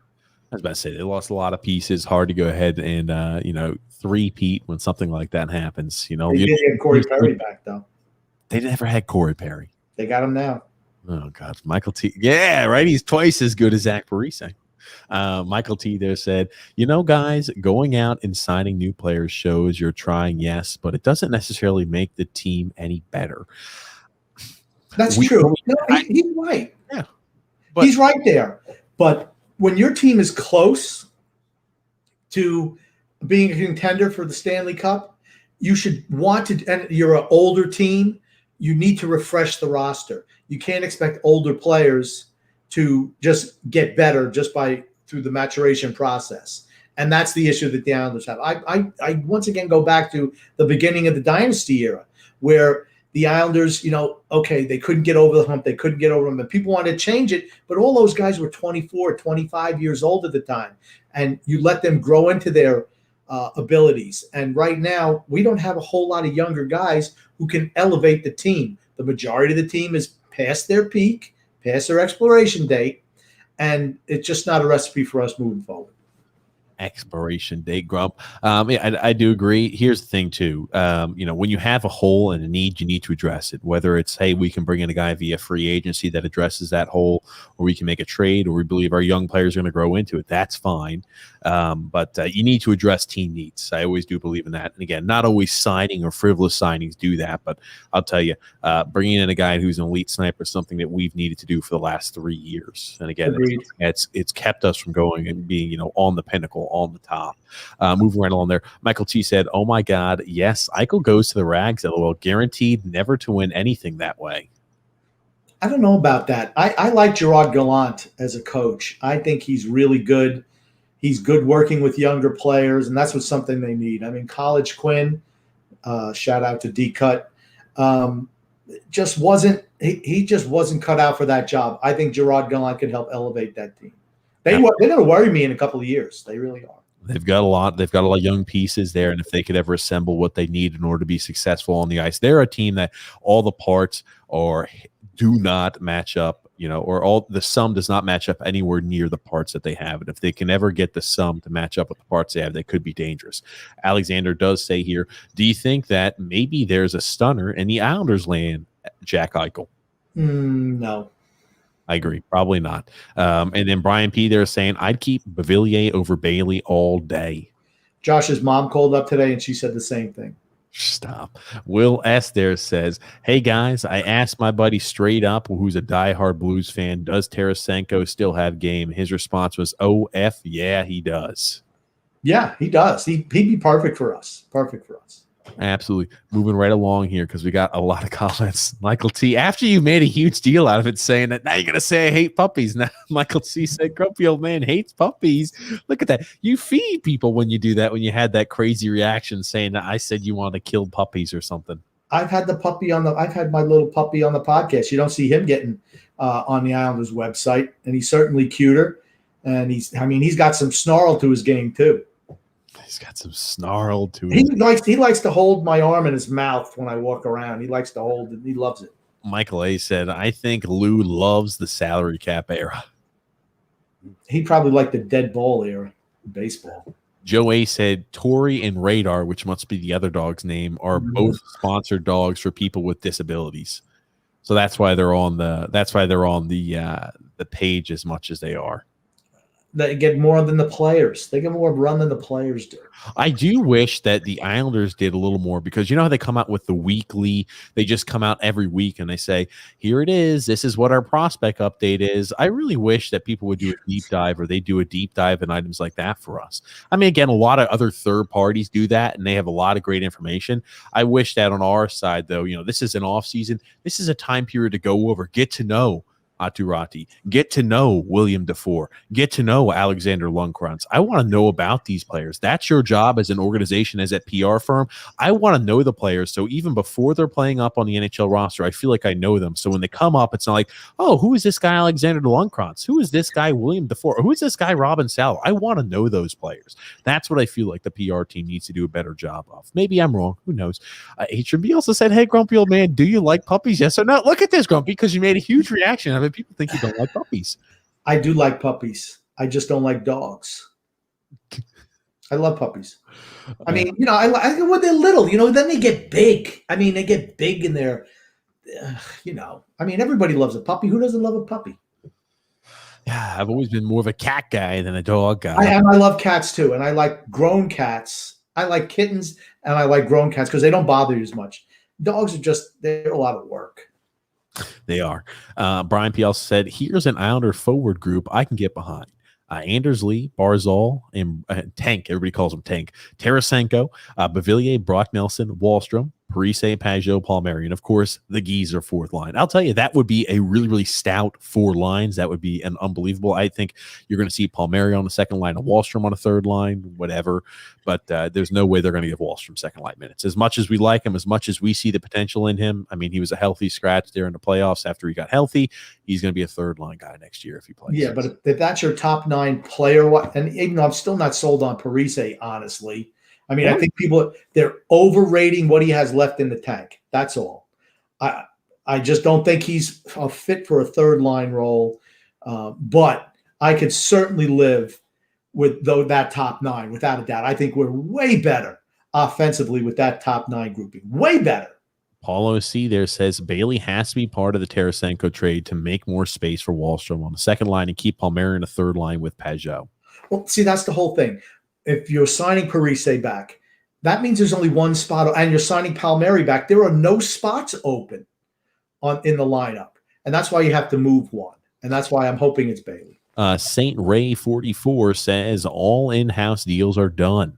This wait is all about Tarasenko and hoping just to wait out Armstrong. For certain it is. 100% agreement. Armstrong. And I'll tell you what, he looked like he was going to kick somebody's ass in that picture. Whoa, look at that. He's look, he got a little snarl to his game. Yeah. Like it. And then Mario also wants to double down there saying Armstrong has the upper hand. Tarasenko has to play on every year of his contract for the year to count. Sitting out a year does not count towards the completion of the contract. Yashin tried sitting out the last year of his contract, and he played with the Senators after he demanded to be traded. He thought that if he sat out the last year of the contract, it would run out and he would become an unrestricted free agent. Ottawa sued and won. There's a court ruling that prevents players from sitting out their final year. I will tell you this here. Let's say he comes back and he just says, yeah, I'm going to come back, but I'm not going to go ahead and put forth effort. I don't want to play, but I'm here in camp, but I'm just not going to go ahead and contribute. I'm very unhappy. What happens if he does something like Trent Williams does? I've never heard that he was going to sit out, though. I've never heard he was going to sit out. Neither did I. But again, maybe it might get to something like that. He's obviously has very, very, very bad relations with, the St. Louis Blues. And then Paulo C also said, if we cannot get Tarasenko, then I'd put Wahlstrom on the first line with Barzal and Lee. Yeah, there's no way the team would do that, unfortunately. I wouldn't propose, but Barry would never. Barry would have to have a stroke for that to happen and put somebody else in charge. It's not happening. Paulo C agrees with you. No Parise, please. We don't need him. No! Well, we don't need him. We don't need him. He's a third. We don't need him. Brian P saying, agree. Bailey is white bread. I mean, just nothing. He's like air. Michael Teal said Parise is an Islander 100%. Yeah, he is. No doubt about that. Alexander also saying, I agree, guys. If we get Tarasenko, it makes Liam Barzal and every player on that team better. If he has an outstanding 2 years and we re-sign him for a couple years, then your first line is set till you can move Wahlstrom up to the top line. I don't think they'd re-sign him. I think let him play at the 2 years and then let him go. I really do. Mark S said, I would hate to see Bavilier go. Would like to see Otto Koivu play some games this year. I wonder where Panic will fit in. Probably. There's another guy, right? Another guy we brought in. Another grinder type, just like Parise, another depth piece. How many of those bottom 6 guys do we need? 100? 150? Michael T said, what line does Wahlstrom most fit on the Islanders? I'm thinking, honestly, he really does fit well on the third line for right now. If you have Pajot and you have Zach Parise, I think he fits well on the third line. That being said, he's got to play power play minutes, and he's got to play a lot of them because I think that gives him a chance to learn both sides of the game. People complain maybe he won't be ready to play the defensive side of the puck. Maybe he's not this, maybe he's not that. Having him there with a Jean Gabriel Pajot, I thought they had a lot of chemistry when they played. So I think that's a good fit. I think the third line is somewhere where he would excel in. When all is said and done, he's a top 6 player, probably a top line player with his ability to shoot the puck. Yep. This year, you're never going to see Barry give him those minutes on the top line. Just not going to happen. I think the third line is, and I think he's good with Pajot. I really do. But that's where I think he is for this year. But when at the end of the day, he's a top line winger. Mario said that the KHL went to smaller ice surfaces beginning their season of 2019-2020. The KHL rinks are either 200 by 92 or 200 by 85. So Golashev does not need to play in the AHL to get used to the smaller NHL ice surface. I'm good. You went ahead and mentioned that there, Mario. I thought they were still playing on a larger ice surface. Thank you, Mario, because I was not aware of that either. There's Mario contributing to the show. Thank you very much. Brian P. also said, yep, if Wally is in Bridgeport, then it's a complete failure, a disgrace. Yeah, it's a failure. The kid showed that he belongs to play in the NHL. He's better. I'm going to tell you, he's better than Zach Parise right now. He's better than him. No way he should play. Parise should ever play over him. No way. And Michael T. also said, our fourth line shuts down every other team's first line very effectively. You got to consider that. I'll tell you one thing that's that I think is more of an eye revealer for me was our second line's inability to play well defensively in the playoffs. Not only did they look very, very poor against the Boston Bruins, I thought they didn't do a good job of controlling anybody on Tampa side either. So, as much as we talk, hey, the fourth line does a pretty good job. I think the fourth line had moments where they looked excellent. Sometimes where I'm like, yikes, you could see their age.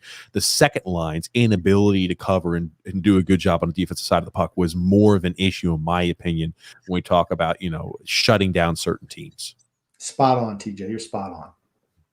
And then Brian P. said the fourth line Tampa had last year was better than ours, Maroon, Johnson, and Colton. They all played our fourth line. And I'll tell you what, Boston's fourth line outplayed us too. Yeah. And then Alexander saying, getting bashed on Twitter by saying they're not the best fourth line in hockey. Yeah.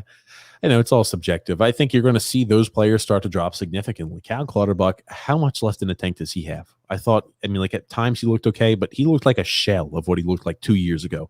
If I say, look at the Cal Clutterbuck from 2018-19, look at the Cal Clutterbuck from 2019, you'd say, who the hell is this guy out there on the ice? Same exact thing with Matt Martin. Casey really hasn't fallen off the wagon that much. But again, the older you get, the more injury prone and the more you're going to fall off like that. Go ahead, Greg. Yeah, that's what happens when you're in your 30s. It just is what it is. Mark A said, I would give Robin Salo a shot. I'm ready for him. I'm ready for it, but they're going to get him acclimated down there in EA for sure. Me, Sebastian Aho did not look out of place when he played a couple of games up with us last year. Yeah, no, I don't agree. I don't disagree there. Michael T also saying this new ownership group, general manager and coach, have been here only a few years, and you already want to win a Stanley Cup. They've done a phenomenal job so far, but people still have no trust or faith. I will tell you, I have a different opinion on you than Michael. The goal is always to win a Stanley Cup, and after our coach is an excellent coach. That system is a phenomenal system.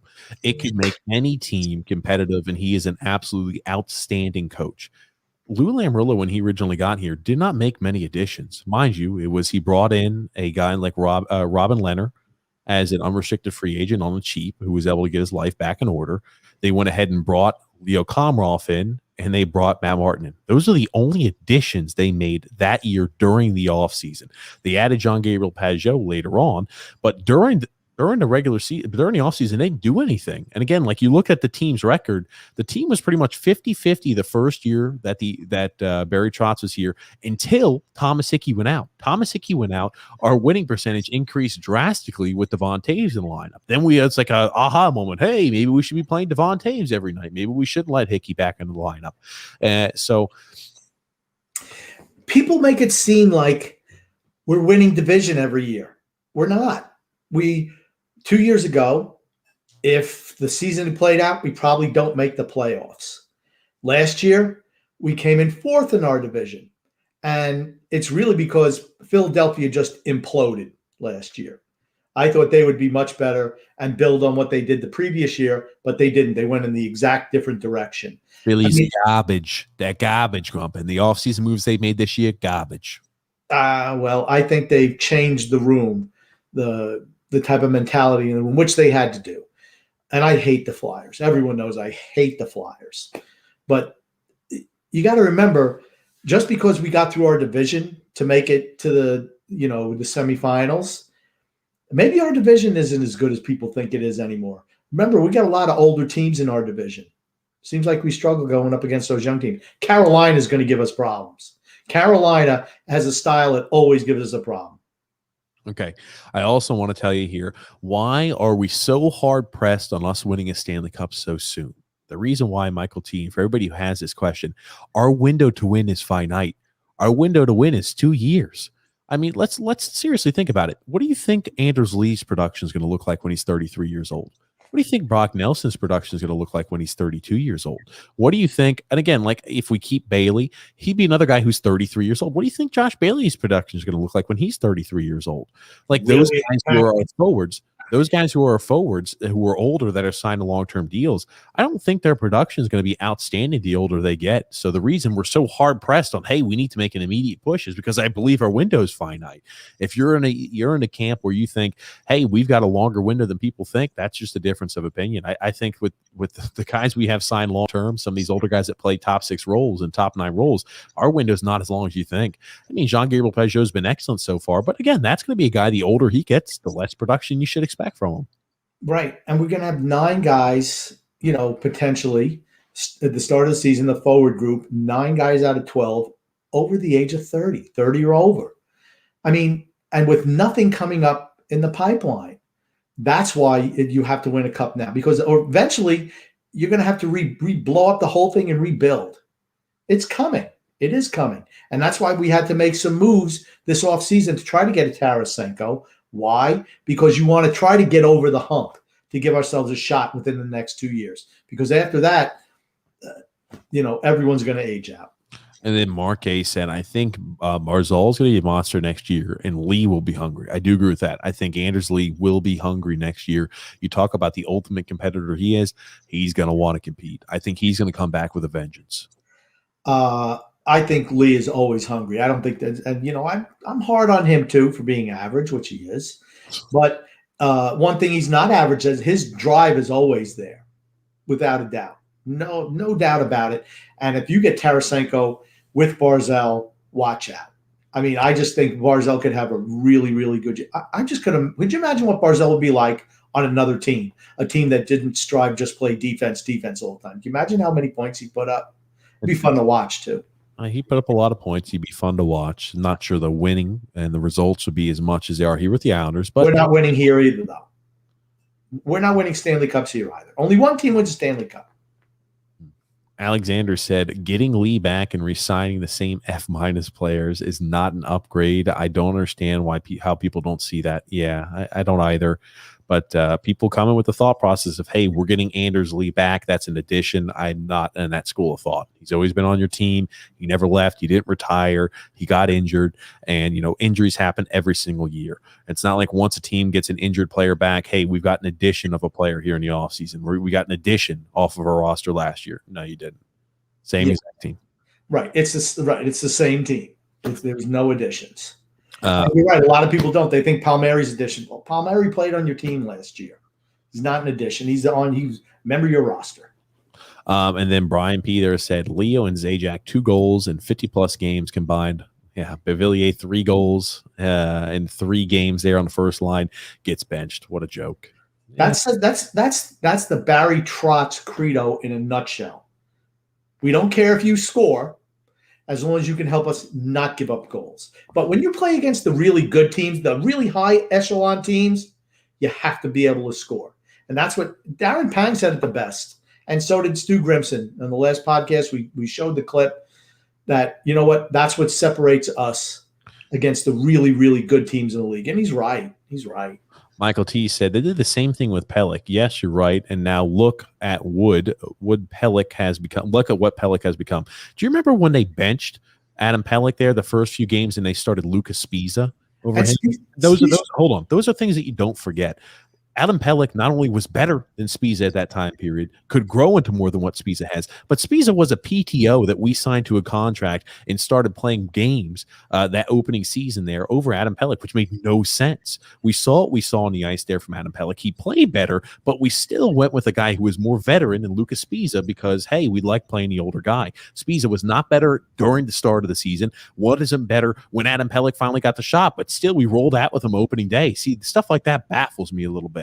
And again, it's not a huge deal because Pelech is what he is. But like when we talk about how we integrate some of these younger guys in, I think people can. I think it's justifiable for people to have issues with it sometimes. I do. Yeah, and they did the same. Like I said, they did the same thing with Taves and Hickey and Pelech and Spiza. The only reason they played is because the other guys were veterans and the other players were younger. They certainly didn't deserve to play. They didn't perform as well, but they got the shot because they're older. And it's just, to me, it's mind-bogglingly dumb. Joe A said Tarasenko aside, who do you think we're going to have there for a second side left defenseman? Murray may fit. Dunn will fit. Forget about Vatanen. Who else do you think could fit in our system? Giordano there with Seattle. They're going to trade him at the trade deadline. But who else could fit in the system besides those two names there of Dunn as well as Murray? Yeah, I'm going to rule out Giordano. I think he will probably be moved at the trade deadline. When his salary would be less that teams have to account for the rest of the year. Dunn is younger, but does that, once again, that means you have other guys in the minors like a Salo, like an Aho, like a Bulldog, who kind of get pushed down again. Whose place are they going to fill in eventually? I think Murray on a short-term deal is probably a better fit than the other two.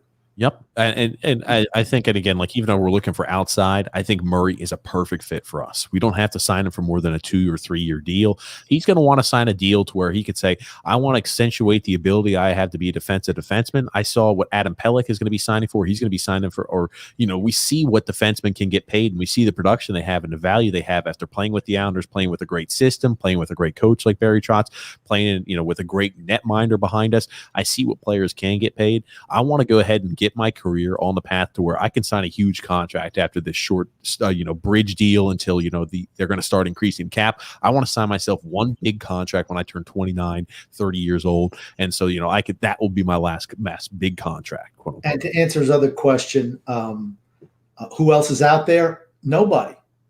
Everyone else is gone. All the other left-handed defensemen who are veterans. Because remember, we're not going to play a young guy in there. I just don't see it happening. So you don't think Vince Dunn is an option, though?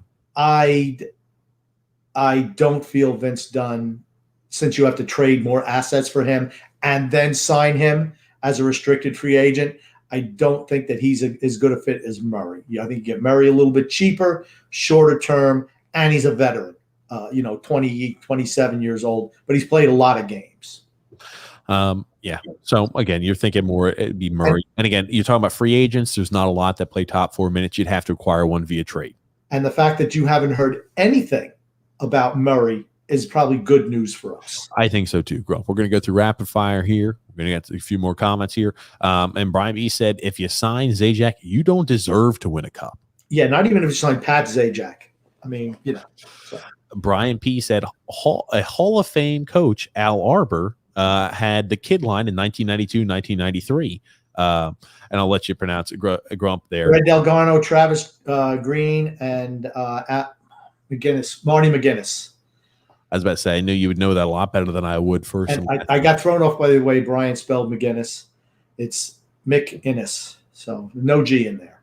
Go ahead, Grump. Yeah, but I mean, that's right. That's right. I'll give the young guys a shot. They bring energy to the team. Nothing wrong with that.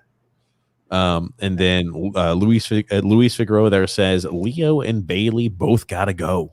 Wallstrom and Bellows in. Yes, I agree with that too. But here's the thing: I want Tarasenko. To me, if you're just plugging in Bellows, I don't think that's good enough either. Honestly, we need an established sniper. Tarasenko's available. Pull the trigger, Lou. Mark has a few comments here. Pulak better score some goals if he wants a decent contract. I think he's betting on himself to score more goals in the regular season because last year the point production wasn't there. He also says trade Varlamov during the season and play Aho. I don't think they're going to trade Varlamov. Maybe they might entertain it this next offseason, but I don't foresee it this year. And then play Aho. I think Aho's looked fine when he's out there. I think he and Mayfield would make a nice pairing. He can skate. He puts up some offense. He's a good puck mover. Why not? But, we're not going to give him a shot because he's not 40 years old. Nick C said, I still feel we can trade Varley to get a good return on another key guy. The whole thing is I don't think there's any other goal. I think all the goalies have moved now. So that's kind of where you're at. It's like, okay, what team needs a goalie? Yeah. And nobody, what moves they've made in the offseason. They're probably going to say, hey, we're going to ride it out, see if it works. You don't really know that until the trade deadline or next offseason until people are reassessing. So I don't think we're going to give up, Varlamov, at the trade deadline this year. I don't think it's wise for us to do that. I think, maybe this next offseason we could look maybe to move him off. But again, you'd have to be able to see an unrestricted free agent or somebody you can go ahead and acquire. You think you have somebody in the system like a Scarab who could go ahead and step up and be a backup.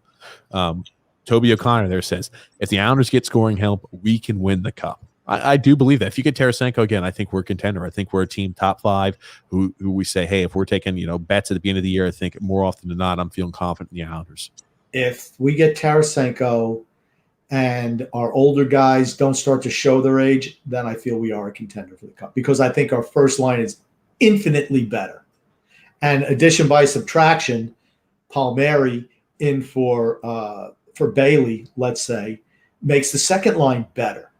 It really does. And then your third line, even with the black hole on the left wing, you got to look at the growth of Wahlstrom with Pajot, and maybe Zach Parise becomes the new Leo Konrov next year. Oh, goodness gracious. Oh, he still has something in the tank, but I just want people to temper their expectations. Then that's all. Oh, goodness gracious. Les Kanopka there says, adding a healthy Lee is adding a key offensive Eberle never gave us there. And also, Gallant was fired from the Panthers and was forced to take the taxi home. Yeah, I'll tell you one, that was so screwed up. But the Panthers in Carolina. Yeah. Man, oh, man. And he's still a good coach. He's still a good coach. And then Robert G there says Reese Newkirk is the next Cizikas, but an improved version with scoring ability. Watch this cat. Again, he'll be down there in Bridgeport next year. And again, I think he played for the Portland Winterhawks there in the WHL. But he's going to need some time down there in Bridgeport. That's why I thought, like, hey, even if you have like a shorter term deal set aside there for Casey, by the time he's getting 33, 32, 33 years old, cut bait. But hey, I hope it's not a 5-year deal. And Les Kanopka also says Parise is amazing on the power play. Was amazing on the power play. And I'm not saying he still can't bring a little bit of something. I'm not saying that. But to count on him, I just think is a mistake considering how his play is dropped. That's all.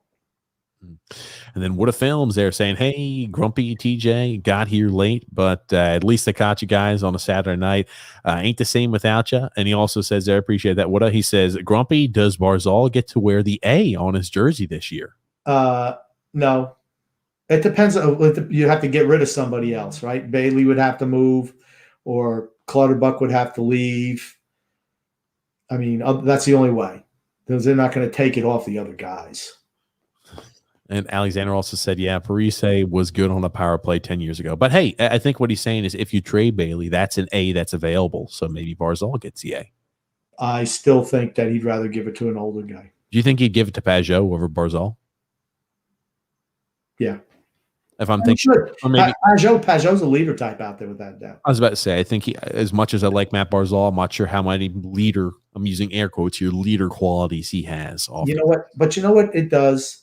I often think about the New York Jets when Joe Namath was there in the early years, and he was just kind of wild and crazy.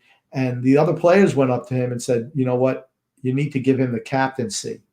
And Weeb Eubank said, "Yeah, because what does it do? It makes him be more responsible for the team. He think team more as opposed to individual." And that's what you see a lot of teams. You see with Conrad David, you saw with Sidney Crosby at 20 years old, 21 years old. Their captains of their teams. The best player is often the captain of the team, and I don't think there's anything wrong with that. And then Alexander also said, yeah, Parise was going to power play like 10 years ago. Repeat. You already said that. Oh, sorry about that. Ross T there. I just wanted to touch on the Newkirk thing, if you don't mind, from earlier. Yeah, Reese Newkirk. From Robert. See, that's why signing Casey Cizikas to a 5-year deal is it's so short-sighted. You have guys, that's all the guys you have in your system are that type of guy. You wouldn't expect any of them to step up in the next 3 years. I just think it's short-sighted. That's all. Michael T said Ross Johnson's the perfect replacement for Cal Clutterbuck. They never use Ross here. I don't think they want to use Ross here. I used to love Ross under Doug Waite because nobody had heart, and he was one of the few guys that did. Barry Trotz brought heart to these players to where Ross was no longer as special as they once valued him to be. I think Ross Johnson's replacement for Matt Martin, not Cal Clutterbuck.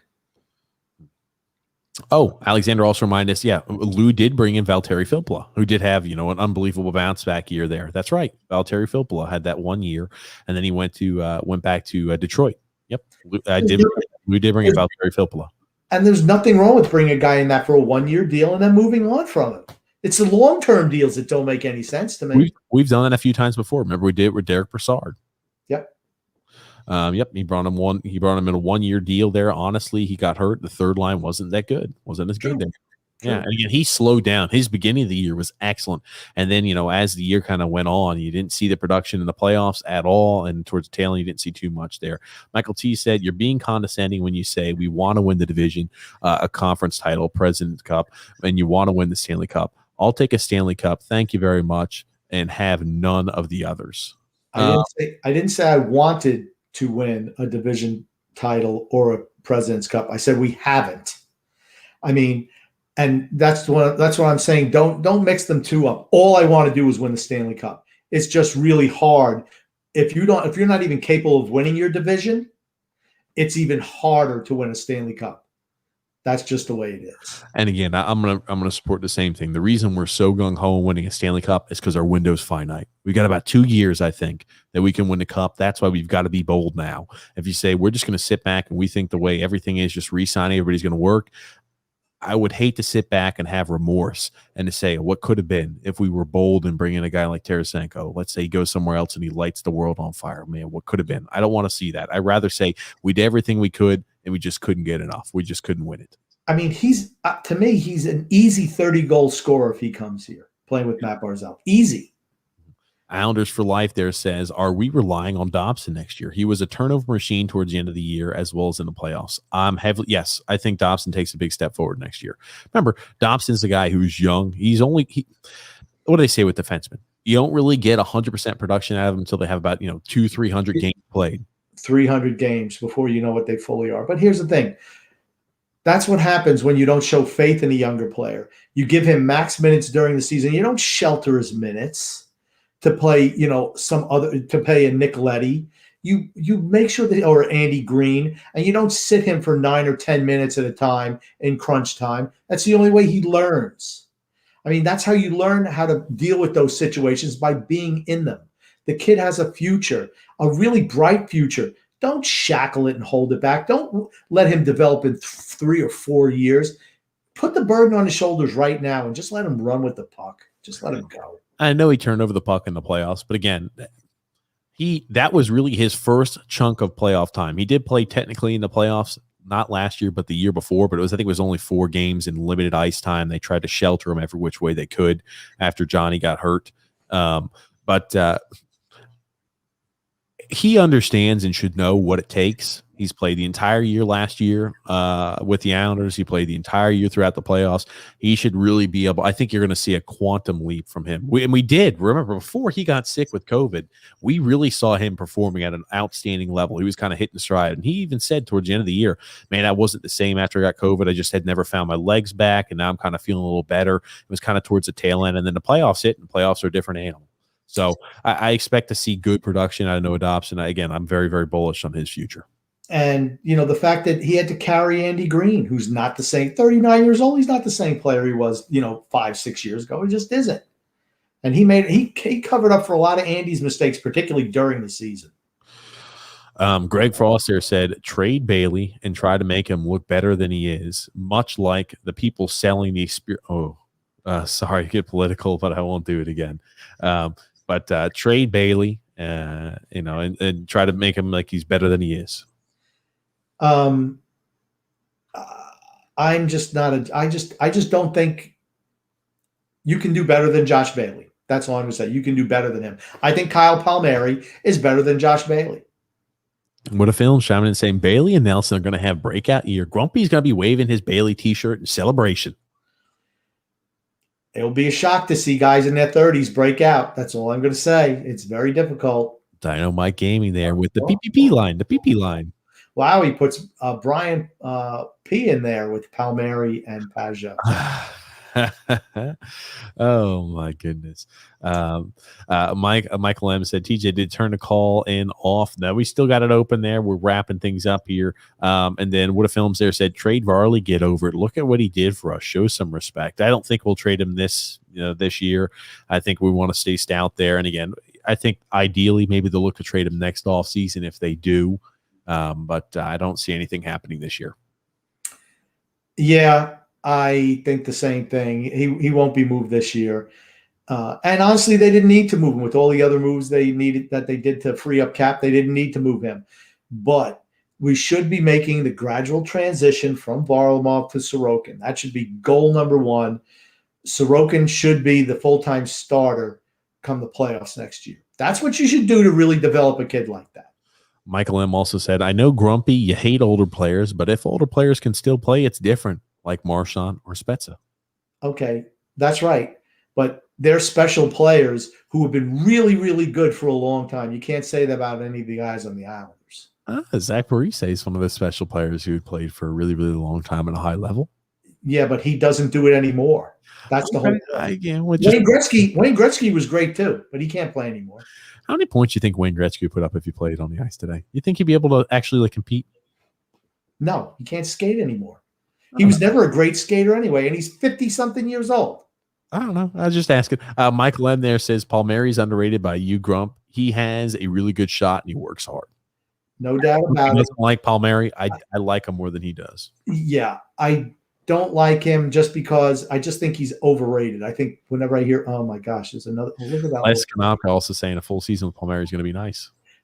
If I have him, he's not a first line player. If he's on your second line, it's livable.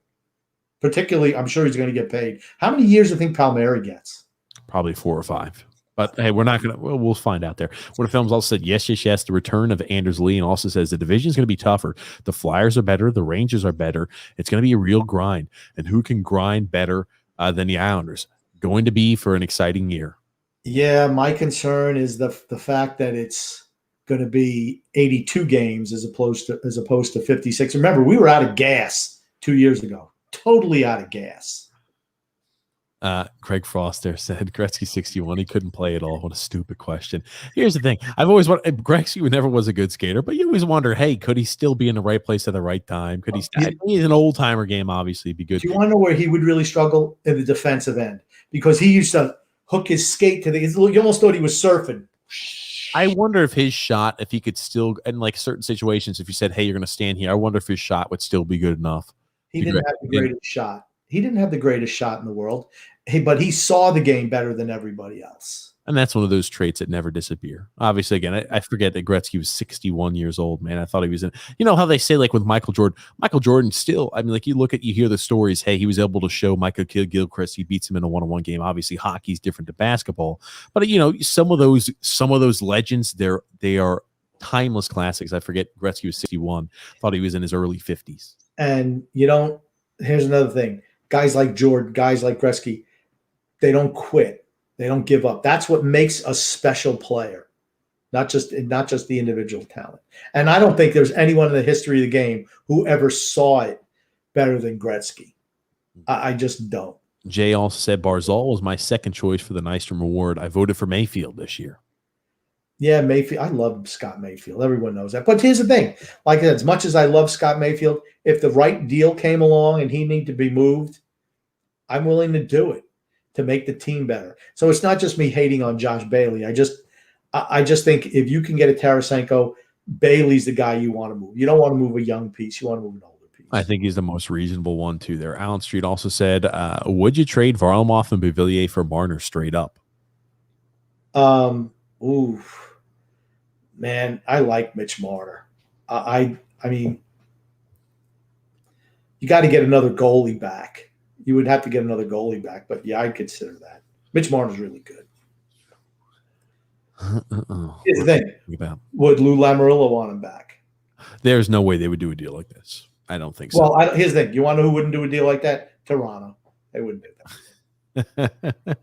Yeah. And then Michael T said, does Bailey /chant follow him to St. Louis? I don't think so. No, I don't think so. I don't know. They Again, be singing the blues. They be singing the blues when they see Josh Bailey play a few games. Yeah. So we gave Tarasenko up for what? Josh Bailey.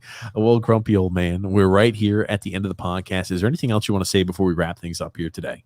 I just want to say love and laughter to everyone who listens and even those who don't, from TJ and the Grumpy Old Man.